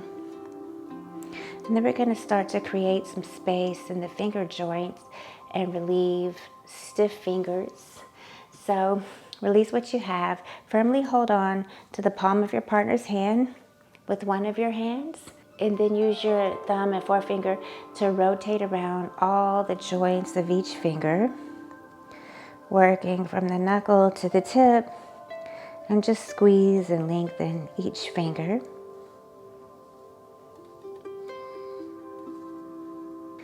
And when you're ready, you can turn the hand over and work as you did the top of the feet, just kind of stimulating all the points on the back of your partner's hands by working in between the tendons.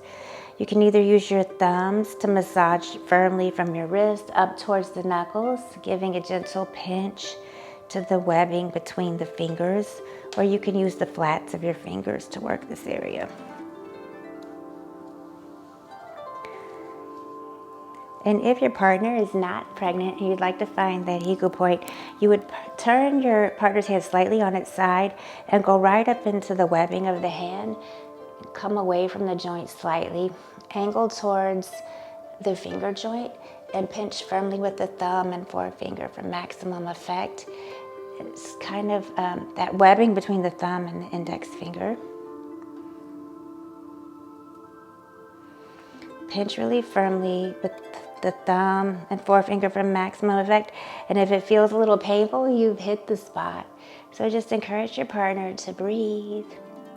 And if you want a more relaxing massage, you can rub around this area.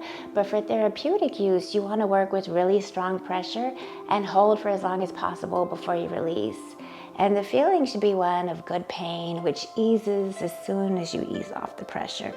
So you could repeat this several times. And when you're ready, you can just start to knead the hands, just relaxing movement to explore and enjoy. You can work the hands in a slow, squeezing, pulsing movement from the wrists towards the fingertips. You can use both hands at the same time, or you can alternate.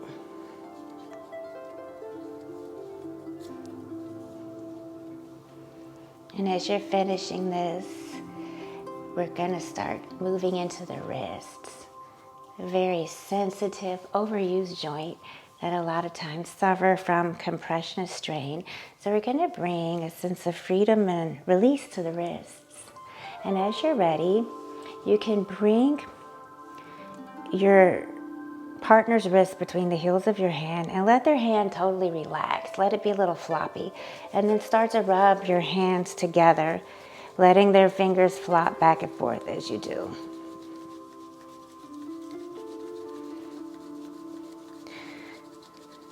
And the wrists are often restricted in their movement because the forearms are so tight. So we're going to try to open the wrists and the forearms at the same time. So let's put one hand on the forearm and press your partner's elbow down into the mat. And then place the fingers of your other hand between their fingers and lengthen their fingers away, creating space throughout the front of the wrist. So the one hand on the wrist is stabilizing and the other is assisting their hand as a lever to open up that inside of the wrist and the forearm. And maintain the feeling of length through the palm. And then take the fingers over to the other side and stretch open the back of the wrist and the back of the forearm. And just kind of flow back and forth a few times.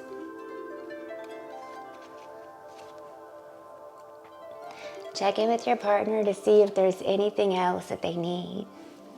Doing okay?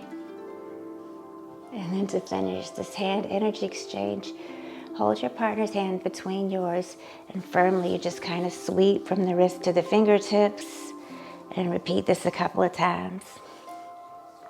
And then you'll relax this arm down and we're going to move over to the other side. So you'll reposition yourself on your partner's other side and extend their less dominant arm out to the side. And we're going to be working the Sin Kalatari. So you're going to palm your partner's arm, extend their arm out to the side, and just palm up and down their arm, starting with one hand above the wrist and the other above the elbow. Palm in the same rhythmic fashion that you did with the leg lines, smoothly rocking the weight from one hand to the other, and check that your own posture is steady and relaxed. So you'll do one round of palming, and then we'll do some thumbing. And we'll end up palming the whole arm up and down to finish. So after you finish your first round of palming, you can start thumbing the lower arm.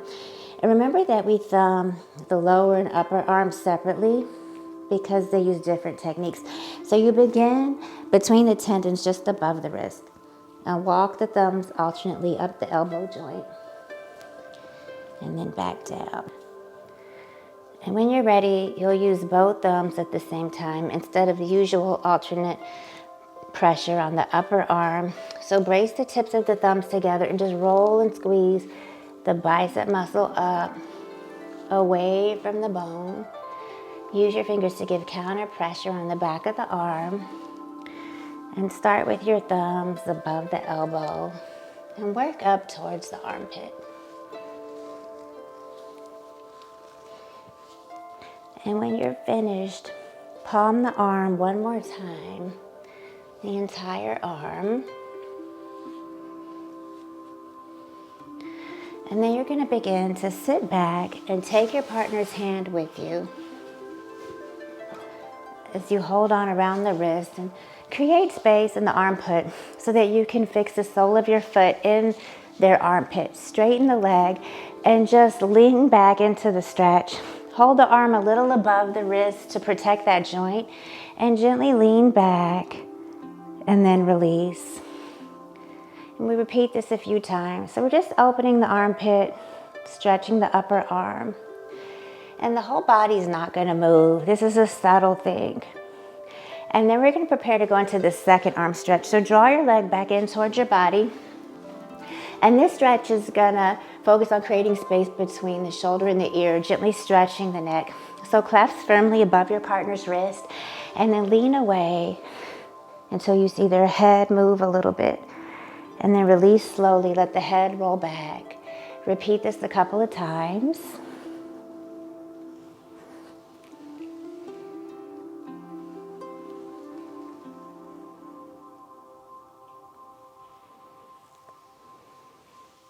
And then come to a kneeling position, sit comfortably, and let your partner's hand and wrist rest in your lap.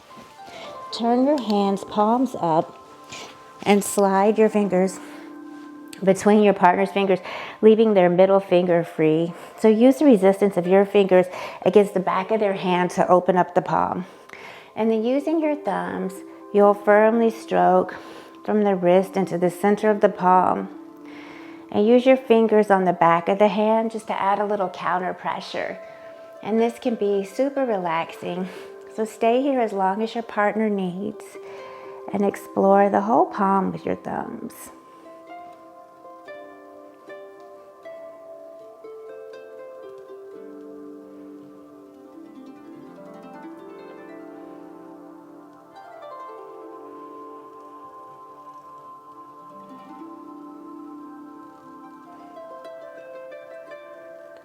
And we're going to go from here into a finger squeeze. So we're just going to create some space in their joints and relieve any tired fingers. So firmly hold the palm of your partner's hand in place and use your thumb and your forefinger to rotate around all the joints of every finger. And try to work from the knuckle to the tip, squeezing and lengthening each finger. Just kind of taking turns with all the fingers.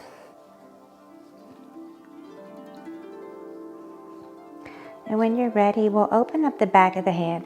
So turn the hand over and work it the same way you did the top of the feet. You can stimulate the many points on the back of your partner's hands by working in between the tendons. So you'll use either your thumbs or the flats of your fingers to move from the wrist up towards the knuckles. And just give a little pinch in the webbing between the fingers. And while you're working in the webbing, if you want to find the hiku point on this hand and your partner is not pregnant, then you would turn the hand on the side a little bit and you go right up into the webbing of the hand. And then come away from the joint just a little bit, kind of angled towards that index finger joint, and pinch firmly with your thumb and forefinger to get the maximum effect. And if they feel a little pinch, a little pain, it's because you found that spot. So just encourage your partner to breathe through it.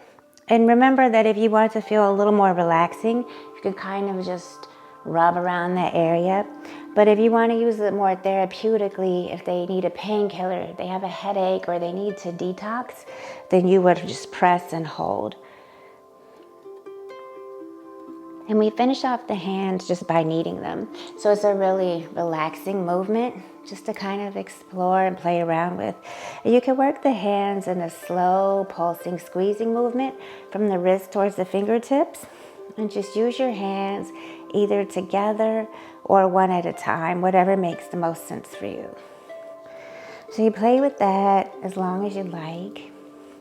And then when you're ready, we're going to set up for bringing some freedom and release to the wrist.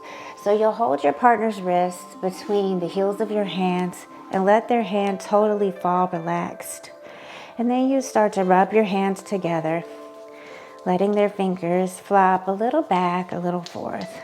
Just kind of rubbing the wrist, starting to bring some energy here. And then we're going to open the wrists, the tight forearms. So what you'll do is one hand fix the forearm and brings the elbow down to the mat. And then the other hand, you bring your fingers into your partner's fingers. Lengthen your fingers away so you're creating space through the front of the wrist. Hold here as long as you like. Have your partner breathe into their wrists. And keeping that feeling of length through the palms, take the fingers over to the other side as you stretch open the back of the wrist and the back of the forearm. And then you repeat this, going back and forth maybe. Play with that. And then finally, we're going to hold and sweep. So to finish this hand massage, you hold your partner's hand between yours and sweep firmly from the wrist to the fingertip. Do this a few times. And then relax your partner's arm down by the side. And so now your partner's going to come to lie on their side. And this looks a little different for everyone. So some of us might want to have a blanket or some support underneath the head. And then we're going to bring the bottom leg long and ask our partners to bring the top leg out in front of them.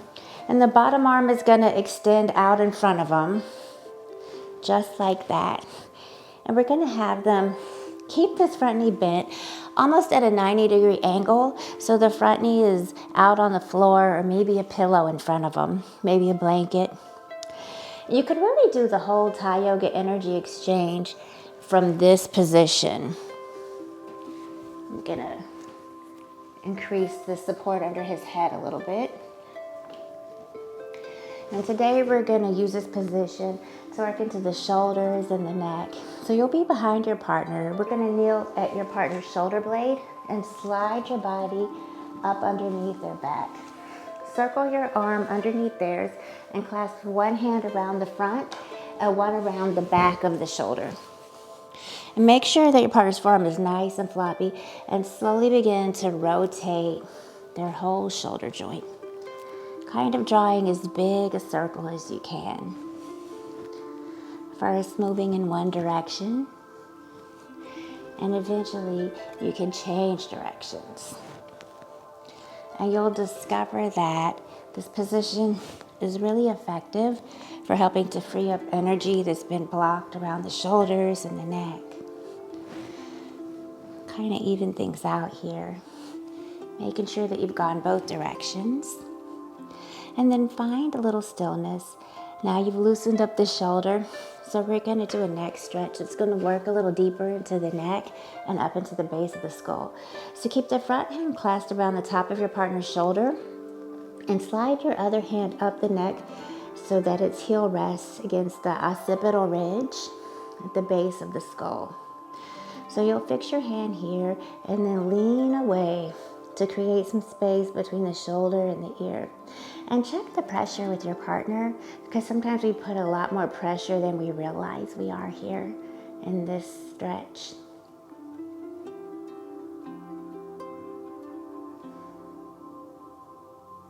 And when you're ready, you release. Kneeling behind your partner, reach forward and support their knee with your hand and their lower leg with your forearm. So you're going to kind of bring your hand and scoop underneath their shin to hold on to their knee. And then keep your elbow wide as if there's a circle kind of emanating from your breastbone to your fingertips, a big circle there. And this is going to help maintain the framework of this Shiva pose that we're going into. And with your other hand, you're going to push yourself back to upright. Use your partner's hip joint to support you. And from here, it looks a little different for everyone. So traditionally, what you would do is you would keep your foot flat on the ground, the top of the foot pressing in this kneeling position, and raise your knee into your partner's glute while keeping the toes flat, and place your knee into your partner's glute. And then clasp both hands around the front of their knee for support. And you would kind of sink your knee into their glute and lean away with your upper body. It doesn't work for everyone, so you might end up putting your foot in your partner's glute and sit back into your body if that's better. Still clasping both hands around the front of his knee for support. And then to move into the stretch, you could press your foot, the heel of your foot, into the glute and then lean away with your upper body. And you kind of ease in and out of this a few times without totally coming out of the pose. It's almost like king dancer pose in yoga. So we're just opening up the front body. And you could even bring your partner's arm back if they want more. You could even kneel down and place your hand on your partner's glute and then sink your hips down to one side of your feet and kind of keep your arms straight and lean into your hand and bring the movement out through their thigh and their knee. So you've got a lot of options here. Work to the point of resistance and then ease off. So we have a lot of variations for this Shiva pose. If you wanted to, you could even add the shoulder stretch, like I said, by pulling their arm back at the same time as their knee. And you could leave your knee or foot in their glute and then pull back the knee with one arm and then the arm with your other arm, your other hand. And that can help to open the chest. So no matter what variation you choose, you want to try to keep their knee in alignment with their hip joint and just maintain that proper alignment. So it's like you're drawing a circle with their leg. So if the foot came all the way around, it would eventually reach the top of their head with this imaginary circle. And then you check in with them, find out how the stretch was, give them a moment to rest here. Make sure you're moving with the breath. And we return our partners back to their starting position. So we're going to try a couple of twists.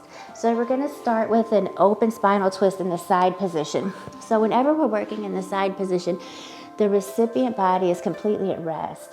So the effects of the stretches that we do can be really maxed out. I always think of twist as kind of resetting the spine, undoing whatever has been done. So we're going to start with a gentle spinal twist, good for all body types. And you can kind of work with your partner's body, their flexibility, to release this tension throughout their whole back. So from a half kneeling position, you step 1 foot forward and become level with your partner's torso. And fix one hand on their hip. Ask them to take a big old inhale as you extend their top arm up towards the sky. Create that space throughout their chest on this inhale. This preparation gives maximum length throughout their body and helps them release more fully into the final stretch. And then as they exhale, take their arm out to the side and let their head naturally follow. Keep one hand on their hip to kind of fix the pose, and then the other hand will be placed above their armpit near their shoulder, so you're kind of stretching throughout their body. And don't worry if the arm doesn't touch the floor. It's better to start with the hip fixed and the arm a little off the ground. And then stay here for a few breaths. In all yoga, we inhale to lengthen and we exhale to go a little deeper into the twist. Nothing different here. You can stay with this, or if you'd like to, we're going to try a little bit of an advanced twist. So with your partner in this position, you would release your hands. You're going to come to stand so that one foot is going to come right up under the sit bone of their extended leg, and then the other foot is going to come underneath the thigh of the bent leg, and you fix right there. So this is going to be your hold and your grip. And the arm that they have extended out to the side is going to cross over and touch onto their opposite shoulder. The arm that was not extended out to the side, the arm that is on the same side of the body as their extended leg, is going to reach up towards you, and you're going to clench each other's wrists, and then using your body weight with a firm stance, feet a little wide, knees bent. Take a big inhale, strong straight back. You're gonna slowly start to lift them off the ground. Relax your head, let your head fall back naturally, and you lean your body back to pull them up. So this is really a kind of deep twist. And traditional Thai massage gives us a lot of variety in twist to stimulate, invigorate, release energy in the body. Energy that gets stagnant and trapped in the body. And so that was called ragdoll. And ragdoll is an advanced deep twist. It takes like a little flexibility, but it works out for most people, and it's really good for digestion. And then slowly, if you haven't already, release your partner back down. Maybe help them take a little knee to chest here to reset. And when they're ready, they're going to roll over onto the opposite side, setting up in the same way that they did before. So maybe they have a pillow for that top leg, bottom leg straight, top leg bends, knee comes out at kind of a 90-degree angle, out in line with the front of the body, knee in line with hip, ankle in line with knee. Bottom arm extends out long. And we're going to begin with the shoulders and the neck on this side. And for now, we just let that top arm flop where it wants to flop. And we begin with the shoulders and neck on this side. So, you, the giving partner, you're going to come to kneel behind your partner's shoulder blade and slide your body up close against their upper back.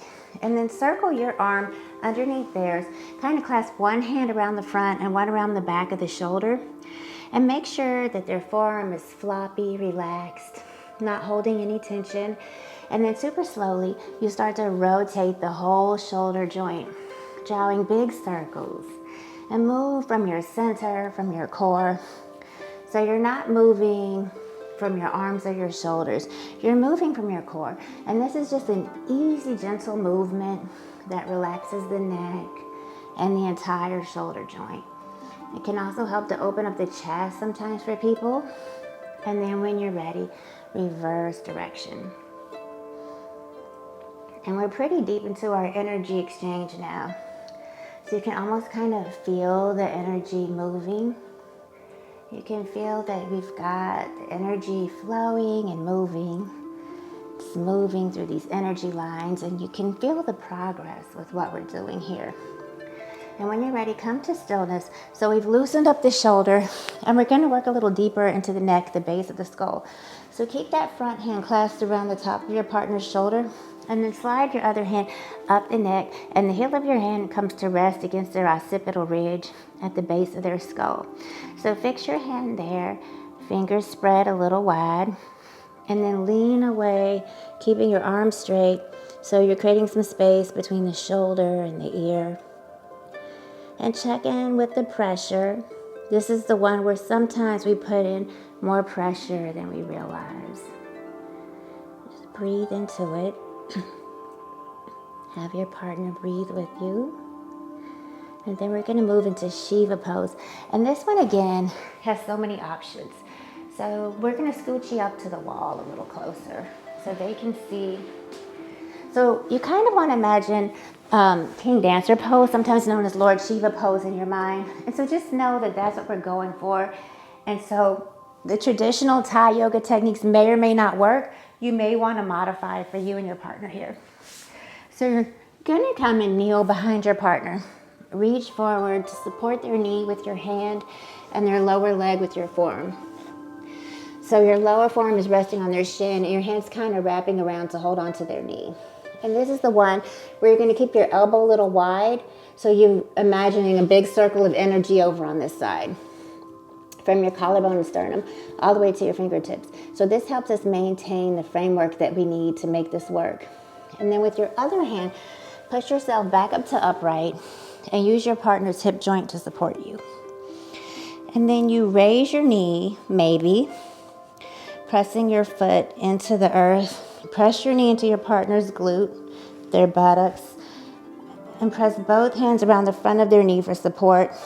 And if this is not working, you can try to sit back a little and then bend your knee and bring your foot into the glute.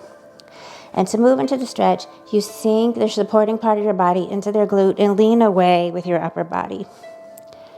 Both hands on their knee, maybe their thigh just above their knee. And just move in and out a few times. Keep a good support underneath their knee. And see how this is working. And remember, if you need to take this a little bit more gentle, you can try this alternative method of placing your hand on your partner's glute and then sink your hips down to one side of your feet and keep your arms straight and lean into your hand and bring the movement out throughout their thigh and their knee. Continue to circle with their leg by leaning away with your other arm, finding that point of resistance. Or you could go a little deeper and add their arm into it. So what we're doing here is we're giving this expansive feeling throughout the front body. So we want to open the front of the belly, front of the hips, stimulate the center front of the abdomen, as well as the spine. So make this work for you, and then relax back to your starting position. And we're going to come into that open spinal twist. So this is just resetting our spine. So from a half kneeling position, step the front foot forward and become a little level with your partner's torso. And then fix one hand on their hip and ask them to take a big inhale as you extend their top arm up to the sky. So create this space through their chest, through their torso, prep them up. And then on their exhale, hopefully you're exhaling too, you're going to take their arm out to their side. Their head will probably naturally follow. And then you keep one hand fixed on their hip, and that stabilizes the pose. And then the other hand is placed above their armpit. So you're kind of stretching through their body here. In yoga, there's always one part of the body that's the anchor and something else moving away from the anchor. So as we fix the hip, this is our anchor. And as the arm moves away, we find a little openness, a little space. Arm doesn't have to touch the floor, but you do want to keep the hip fixed here and stay here for a few breaths. This is really, really good.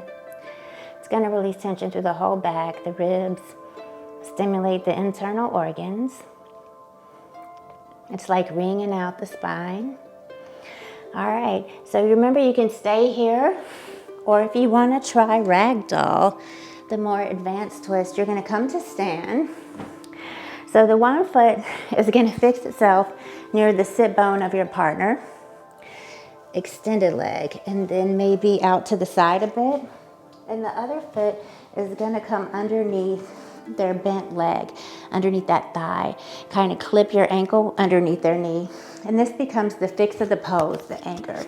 So you're anchoring their body into yours right here. And then they're going to take that extended arm and bring it over so that hand touches their opposite shoulder. And then the hand that's on the same side of the body is this long extended leg. It's going to reach up towards you fully extended, no bend in the elbow. Their wrist and your wrist are going to clasp onto one another. You're going to make sure that you have a strong stance. Put a bend in your knee. Keep your spine long. And then you're going to start to lean back to lift them away from the floor. And their head should dangle. Inhale to find length. Exhale to twist. Relax your head. Your partner has to be fully relaxed for this to work. And you have to be really comfortable working with their body. Give it a try. It's kind of complex to get into this one, but it's worth giving it a try. It's a fun twist to do. And when you're ready, release them back down. Maybe give them a little palm, a little knee to chest, whatever they need here. And then they're going to roll over onto their belly. And we find that the back body is a little bit like a protective shell, and it tends to habitually hold tension, oftentimes for many, many years. And this part of the sequence of this energy exchange is designed to soften the shell of your back body and kind of reintegrate the energy that you've been holding as tension and let it flow freely throughout the body. So back pain, a lot of people suffer from, and this may help with that. But the goal here is really more so to release any stored energy, any energy that's been held as tension. So you want to get your partner really comfortable. So they lie on the belly, and depending, like maybe they have slip discs or something going on and need additional support.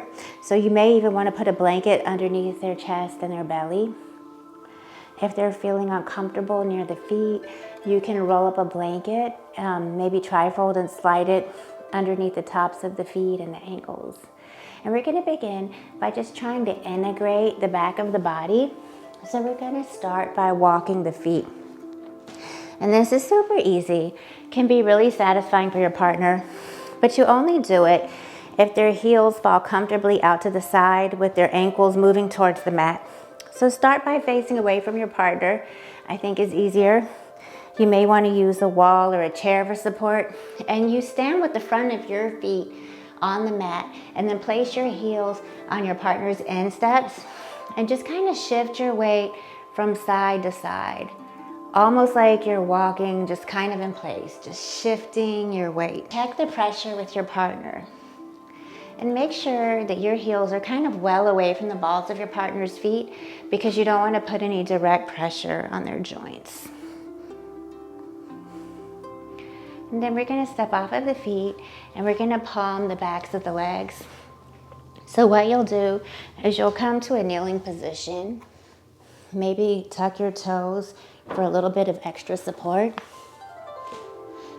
and then bring your hands down by their Achilles tendon and just kind of palm rocking back and forth directly up the legs until you feel the sit bones, and then ease off the pressure as you're passing over the knees.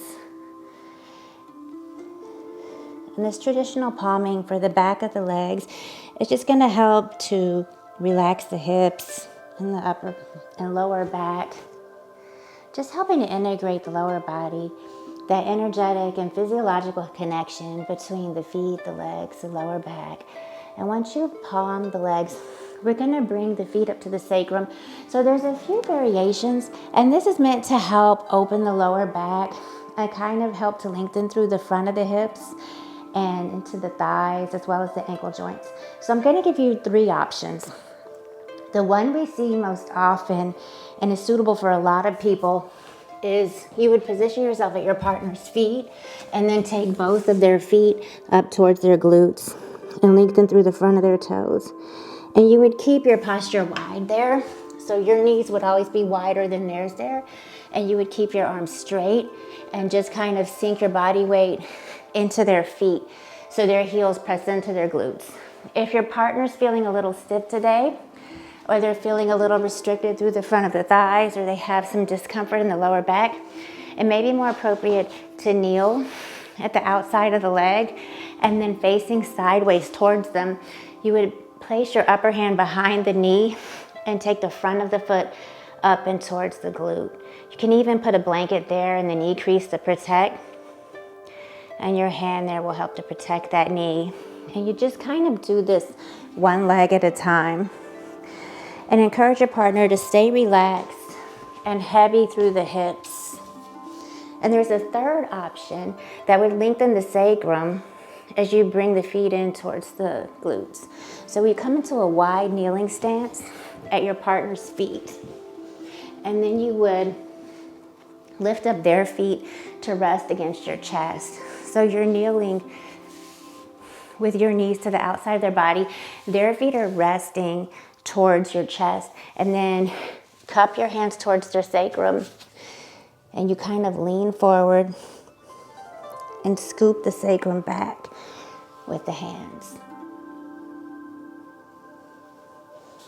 All right, and then we release. Release their legs straight down, and we're gonna come into locust. So you're gonna squat lightly over your partner's hips, leaving most of your weight in your legs. You don't just wanna necessarily sit on them. And working one leg at a time, you're gonna cup your hands underneath their knee, interlace your fingers a little firm so that you have a good grip. Fix your tailbone against your partner's sacrum. Take an inhale, then lift your partner's knee off the ground any amount. If it lifts a little high, you can even rest your elbows on your thighs, and that can become like a lever fixed in this pose. And they're gonna keep their legs straight. So you're gonna try to do this on an exhalation, making a scooping action with your hips to create length in your partner's spine, and then lean back as you exhale, lifting the knee up and away. Even it out 2 or 3 times on each side, but don't completely let the pose go between. And locust is a really strong posture, so you wanna work really smoothly with the breath here. And if your partner feels really weak in the low back, or if this is too much on the sacrum, it may not be a good one for you, so you might stay with feet to sacrum. Locust is a strong pose. You could try both legs at the same time. And then you kind of alternate legs. And remember that you're lightly squatted, so most of your weight is in your legs. And you're gonna just cup your hands under each knee, interlace the fingers a little firm so you have a nice fix, and then fix your tailbone against their sacrum. And then on an exhale, lift the knee off the ground. You might rest your elbows on your thigh. This could be your lever, your fix in the pose. And to make this work, you move on the exhale. So you'll make that scooping action with your hips to create length through the base of your partner's spine, and kind of lean back, lifting their knee up and away. And just kind of ease in and out a few times on each leg, or maybe both legs at the same time. And this helps to lengthen through the sacrum to create a deep opening through the front of the hip and the thigh. And then we release, and locust is a lot. So this is a really nice time to take a break, a little relaxing break for you and your partner. You really enjoy using your body weight. So it can be nice just to take a moment here.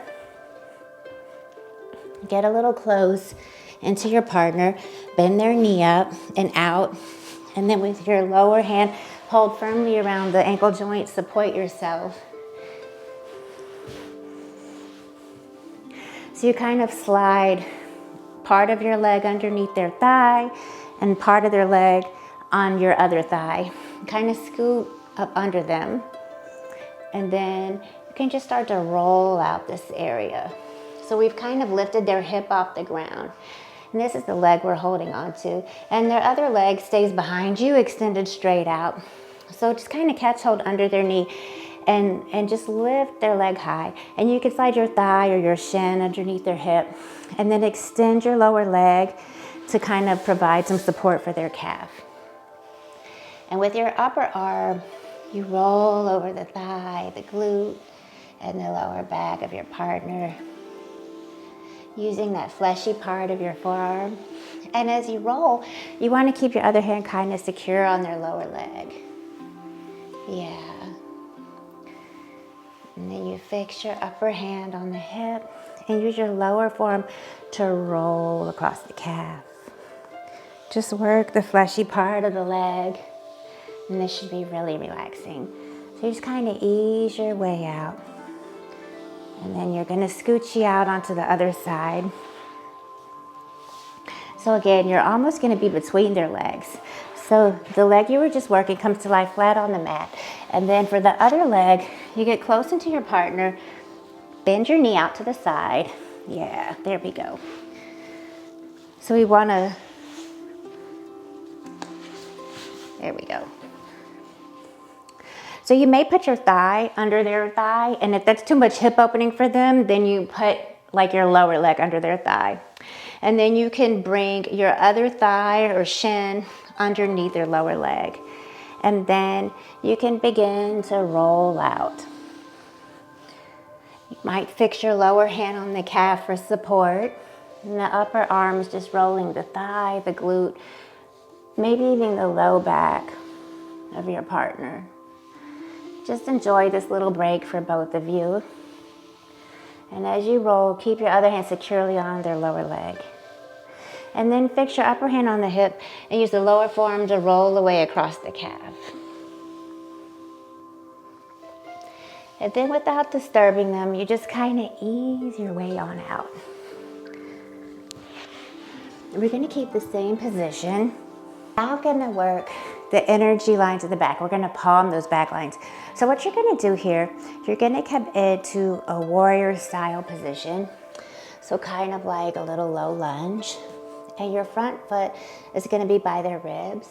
And you're going to use exactly the same kind of slow rhythmic rocking movements as you have for the legs and the arm lines. But instead, we're going to work both hands simultaneously. So you're going to palm with pressure coming down through the heel of your hand, and your fingers are going to be relaxed around the rib cage. So to begin, place your hands lightly on your partner's back so you kind of get a feel for the rhythm of their breath. And as they inhale and the rib cage starts to expand under your hands, then you're going to also feel them exhale, and you'll feel the air kind of leave. So don't push or press, just kind of feel to begin with, and then slowly let your body weight come down through your arms and hands, helping to expel their exhalation.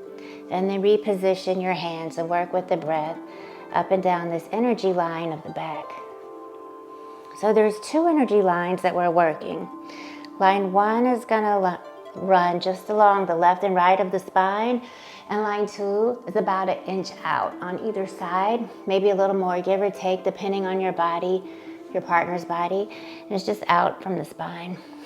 So we're just working this energy line. And we begin, of course, palming. And then we're gonna thumb. So you'll use your thumb for more focus, deeper pressure on these thin lines. And you started off with palming, and then you adjust your palm, your hand position, so that you work with the flats of the thumbs. And so to support your thumbs, spread your fingers wide and align your thumbs with your wrist and your shoulders. So the position here is going to be that you're just sinking your body weight down. So the energy isn't coming from your thumbs. It's coming from your body weight. And we're sinking in from the shoulders, straight line of energy into the wrist and the thumbs, working from the base of the spine all the way up to between the shoulders. And it's important to tune in to your partner the right way, that you have a comfortable, stable working position throughout this entire energy exchange. And depending on the length of your partner's back, you sometimes need to adjust your pose several times in order to keep your center of gravity directly over the area where you're working. And finish by another round of palming the back.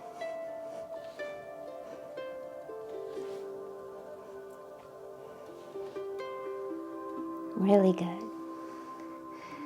And let's lengthen the sacrum. Come to a kneeling position above the partner's head and slide the heels of your hands down towards their hip bones, almost like you're doing downward facing dog with bad alignment. And this is your fix on the pose. And then as your partner exhales, lift your hips up and just kind of enjoy a few breaths. So your back is long here. Your hands are closer together than they would be in downward facing dog, which is why I said bad alignment, but probably a bad choice of words there. And just enjoy a few breaths here and let your own body kind of open into your partner's. It's a really nice stretch for the giver and creates length too for your partner all the way through the spine, really soothing for tired, tight low backs. And then come to kneel at your partner's head. I like to work from this point because if you want to work these energy lines the right way in the upper back, it's a little easier to get to them from this place. So come into a wide kneel above your partner's head and work your hands kind of alternating back and forth like a cat, kind of pawing in a relaxed way. Right here in the upper back, kind of either side of the shoulder blade. And then if you want, you can thumb your partner's back lines from this position. Might be a little bit easier to access the upper back this way. And now we've really warmed up the body by working the two energy lines, and we've simulated the energy up and down the spine. So we're ready to move on to some more dynamic stretches for the back body. And you'll see that this involves some active lifting of your partner. So we're going to start with Cobra. Cobra is an energizing back bend. So what you're going to do, make sure that your partner's toes are pointing inwards a little bit. They're still lying on their belly, toes pointing inwards, ankles kind of out. And you're going to kneel gently on their thighs, keeping your feet outside their legs. So you want to kind of move your feet right up to that space where the thigh and glute connect, and leave a space between your knees and your partner's glutes so they have enough space to come up fully into the pose. So ask your partner to place their forehead on the floor and take hold around your wrist as you hold on to theirs. And then you gently lean back, lifting their upper body off the ground. And you can work on either the inhalation or exhalation. And we'll lower down and come back in. Inhalation gives you greater lift. Exhalation gives you more control through the spine. So see what feels best for you and your partner. Typically in yoga, we move on the inhale, but it can be a little different for Thai partner yoga. So just work in and out of the posture a few times. And if you need a variation, there's a gentle alternative to Cobra for people who may be a little stiff, or it may be easier for you as the giver to do it this way. So you would fix your feet really snug against your partner's hips, bend your knees, keep your back straight, and grip onto one another's wrist. And as you exhale, you just stand up using the power in your legs and encourage your partner to let their head relax.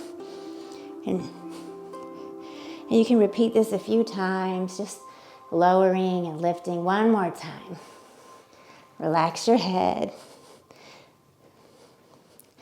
and lower your head all the way down. And we're going to set up for a really sweet counter pose for Cobra. So have your partners roll over on their back and ask them to just bring their knees up to their chest. They're going to bring their knees into their chest, almost like they're going to sit in a cross-legged position. Now, my partner doesn't go in a cross-legged position, but if your partner goes into a cross-legged position, you'll stand up close to them and have their feet crossed below your knees. So it's their feet and your knees that would be the fix. And then you would bend your knees and clasp around each other's wrists.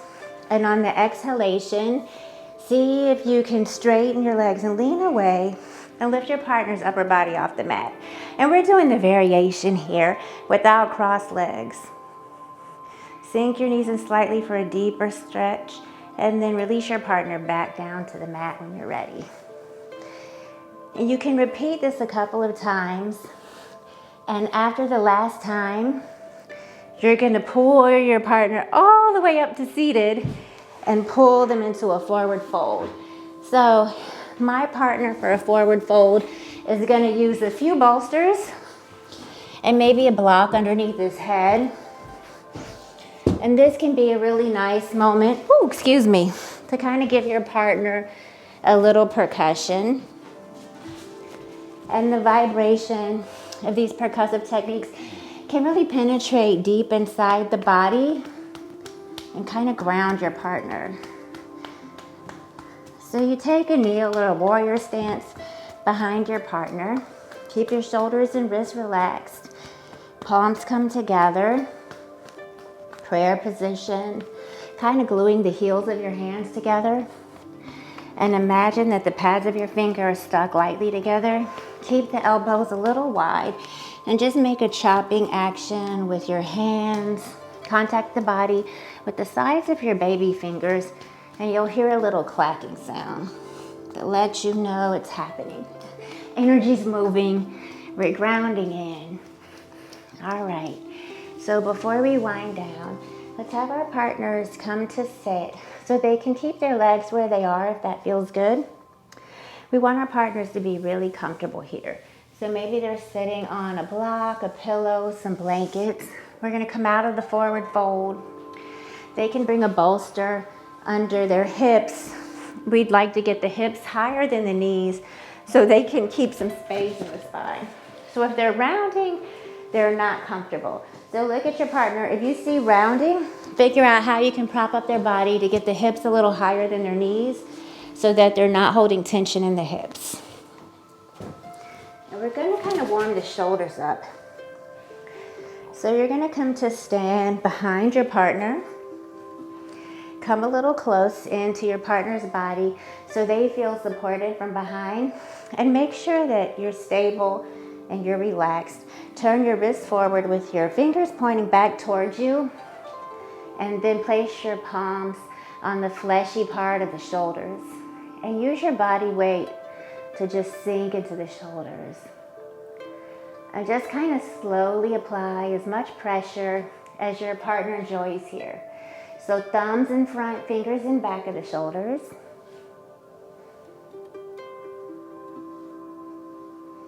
And be aware of how much tension they can hold in their upper body. Some people find a deep pressure very helpful, while others can be really sensitive to it. Work with your breath here. And now we're gonna thumb the shoulder points. So you're gonna work into these points with the pads of your fingers rather than the tips of your thumbs. Stabilize your hand position, spread your fingers wide. And the first point, you're gonna slide each thumb away from the neck and come to rest in that small dip at that V where your partner's collarbone and shoulder blade meet. And where the shoulder blade meets the neck, you drop back slightly off the top of the muscular ridge of the shoulder and you'll find what we call point C. And midway between point A and point C is point B. So we're kind of finger patting around here. Really good. And then we're gonna release the shoulders. And we're gonna come to work this area of the head and the neck. So you'll come to a half kneel behind your partner. Make sure that you're in a stable and comfortable position. And lightly support the forehead with your hand. Use the thumb of your other hand to kind of work the points of their occipital ridge. And this is the area at the base of the skull where the spinal column feeds up into the head. It's like a physical junction between the body and the mind. And we want to keep a free flow of energy here to maintain a healthy supply of blood to the brain and the scalp. It helps to preserve an integrated sense of the body. And so we're working here with an inward and upward motion. Keep your fingers spread wide. You can use them to support the back of the skull, and then use the thumb of your hand to work the points.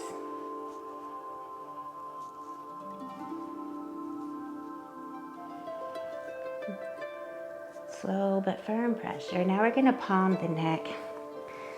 So find a little bit like a butterfly squeeze. Interlace your fingers. And using the heels of your hands, you're gonna gently squeeze up and down the back of your partner's neck. So they're gonna look down, give you some space to work, and you're gonna work from the shoulders up to the base of the skull. And be aware of how strong this pressure in your hands can be. And if you like, you can kind of undo your clasp a little bit. Take your elbows wide and turn your thumbs face down and use the pads of the thumb to work down the muscular ridge on either side of the spine. And if it feels good to your partner, you can bring their head back up and work right into their head, their scalp, with the tips of their finger. You don't want to work wet hair because that could damage the hair and that's not very comfortable. And there's a technique called plucking. It's a little specific where you place the pads of your fingers against the skull and then kind of pluck your hands away. People kind of love or hate it. So depending on what your partner likes. Now while we're here, let's just go ahead and help stretch your partner out a little bit. Stand close in behind them and then make sure to leave a little gap between your knees and their back and ask them to interlace their hands behind their head. Reach over and clasp around their upper arms close to their armpits and then let your partner lean back onto your knees, and on the exhalation, lift their arms up and out and encourage them to drop their weight into their hips as they open up through the front of their body, anchoring down through the hips. And then we'll repeat this a few times. Take an inhale. And as we exhale, let's open. This helps release energy that's become held deep inside the shoulders, the ribs, the upper back. All right, and then release. And you're gonna come to a half kneeling position. So step 1 foot forward to the outside of your partner's legs, half kneeling behind your partner. Take their arm and lift the hand up to the ceiling to create space all the way through the side body, and then drop their upper arm behind their head, and using your inside hand, support their elbow against your body. So with your outside hand, you kind of squeeze up and down the upper arm from the armpit to the elbow. And then change arms and repeat this on the other side. So you may need to change legs if that feels good. Half kneeling behind them, extend that opposite arm all the way up towards the ceiling, and then drop the hand back towards that space between the shoulder blades. Doesn't have to touch, but you support their elbow against your body, and then your outside hand kind of squeezes up and down the arm, maybe working from the armpit to the elbow. And you can use the flats of your fingers here. Maybe work both arms. And this can help open up hidden places kind of behind the shoulder blade. So take their hand behind them and bring it across to the other side of their spine. Almost like they're gonna go into reverse prayer, but they go a little further. One hand at a time, and then put your knee into their palm to fix their hand in place. And this is gonna help to create space behind their shoulder blade and introduce a slight twist through the upper body. You may support the front of their shoulder joint with the outside hand and place the thumb of your inside hand behind the shoulder blade in the back. And then we're gonna get this on the other side. So this is called finding your wings. So bring the other hand behind the back, like you're going into reverse prayer, but bring it across towards the other side of their spine, and then put your knee into that palm to fix their hand in place, or maybe your foot if that's better. And this position helps to create space behind the shoulder blade. You can stay here, or maybe support the front of the shoulder joint with your outside hand and place the thumb of your inside hand behind the shoulder blade as you lean back. And then you kind of release, maybe reposition your thumb, and keep working around the shoulder blade. And then release. And then we're gonna move into what we call Spanish dancer. And this is a stronger opening for the shoulder and armpit, working from the little pocket of tension at the top corner of the shoulder blade. So kneel beside and slightly behind your partner, facing away a little bit, so your legs kind of point out to the side away from their body. And then take their hand, circle it up behind their head, maintaining this natural direction and using your inside arm as the lever. Hold their wrist and place your elbow in the small space between the spine and the corner of the shoulder blade. And as you sink your hips towards your partner, lean in with your elbow and away with your hands. Sink in and out of the stretch a few times and kind of reposition your elbow a little bit every time. And then we'll get that on the other side. So release this arm down and then come to kneel on the other side of your partner's body. So it's like you may be sitting on your heels, but your legs are moving away from their body. And this is really good for opening their shoulder and armpit. So you're gonna kneel beside, slightly behind, and face a little away. Take their opposite hand and circle it up and behind their head, maintaining this natural direction. So then your inside arm is gonna come into their shoulder blade, the small space between the spine and the corner of the shoulder blade. And the other hand may come onto the wrist also to support.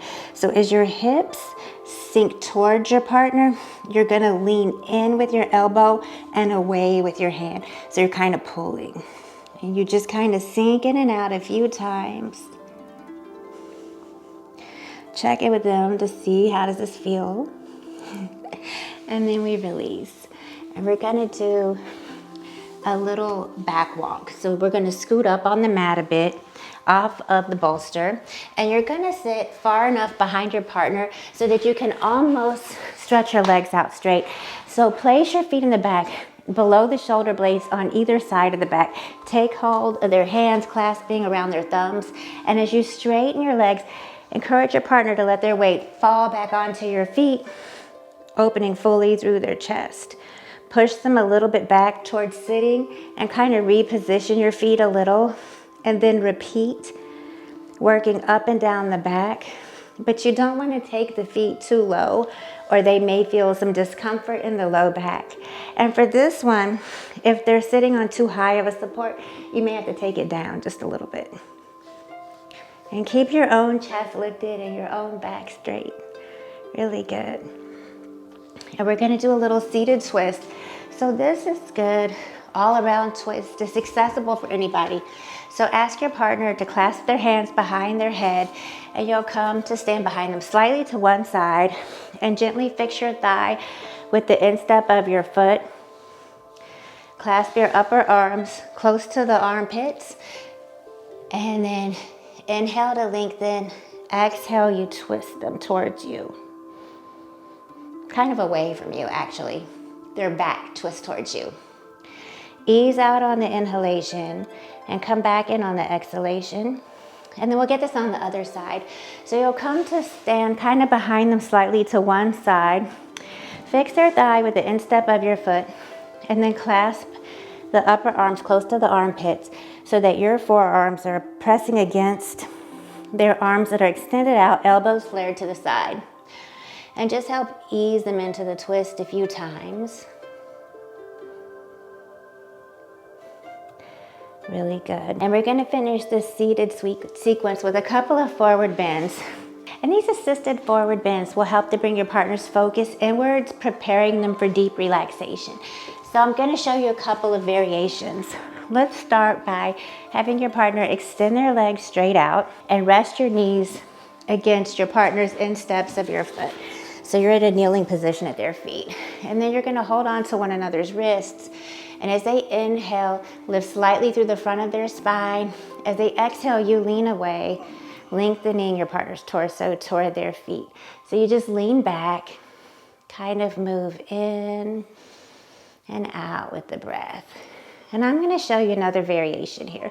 So if your partner is feeling a little stiff, or if this just isn't working for you, for this variation, they'll sit with their legs a little wide and their knees bent a little bit so that their pelvis and the base of their spine are free. And you fix the insteps of your feet to the front of their hips. And then as they exhale, you lean your upper body away and press into their hips with your feet. And you may decide to clasp onto one another's wrists or forearms here. This can feel really good. Relax your head. All right. And we're gonna set up after this for relaxation.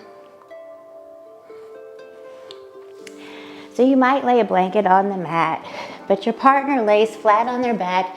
Maybe bring a blanket underneath their head for their head. I'll a lot of times like to lay a blanket out actually on the mat. My partner can lay down with another blanket underneath his head, and we're gonna bring this bolster under the knees. It's really kind of personal. Maybe a blanket under the ankles. It's just what feels good for your partner. Maybe you cover them up. And then you come to sit on their head, near their head, a little close to their head. And we're gonna start by palming their shoulders, easing them away from the ears. Maybe your partner closes their eyes if that feels good. And then you'll slide both of your hands under the back of your partner's skulls.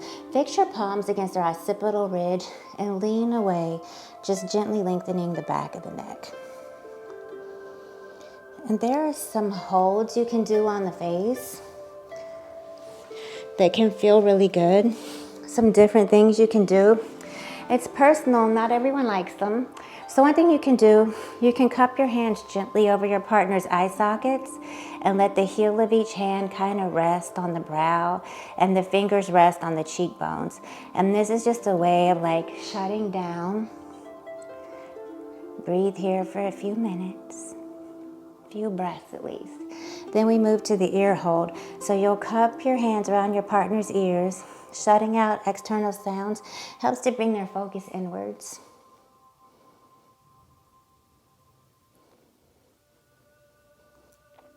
And the third eye hold, you place your thumb over thumb, right on that third eye, that wisdom chakra. And this creates a focal point for the energy flow throughout the body, helps your partner to just tune in and be aware of the potential of the infinite space within them. Hands may rest fingertips by the ear, press here a little. If we're gonna go into Bodhi Mudra, which is a very special mudra for awakening and enlightenment. So you'll bring your thumbs together and fingertips together, make a little diamond right over your partner's face. And this is just gonna influence the body to function in the way that we want it to. Using this mudra enhances energy flow to the face and the third eye. And then we finish by bringing the palms together in Anjali Mudra and bowing over our partner in gratitude. Gratitude, thank you for sharing this practice with me. Thank you for allowing me to give you this energy exchange today. Namaste. And your partner rest as long as they can. Namaste.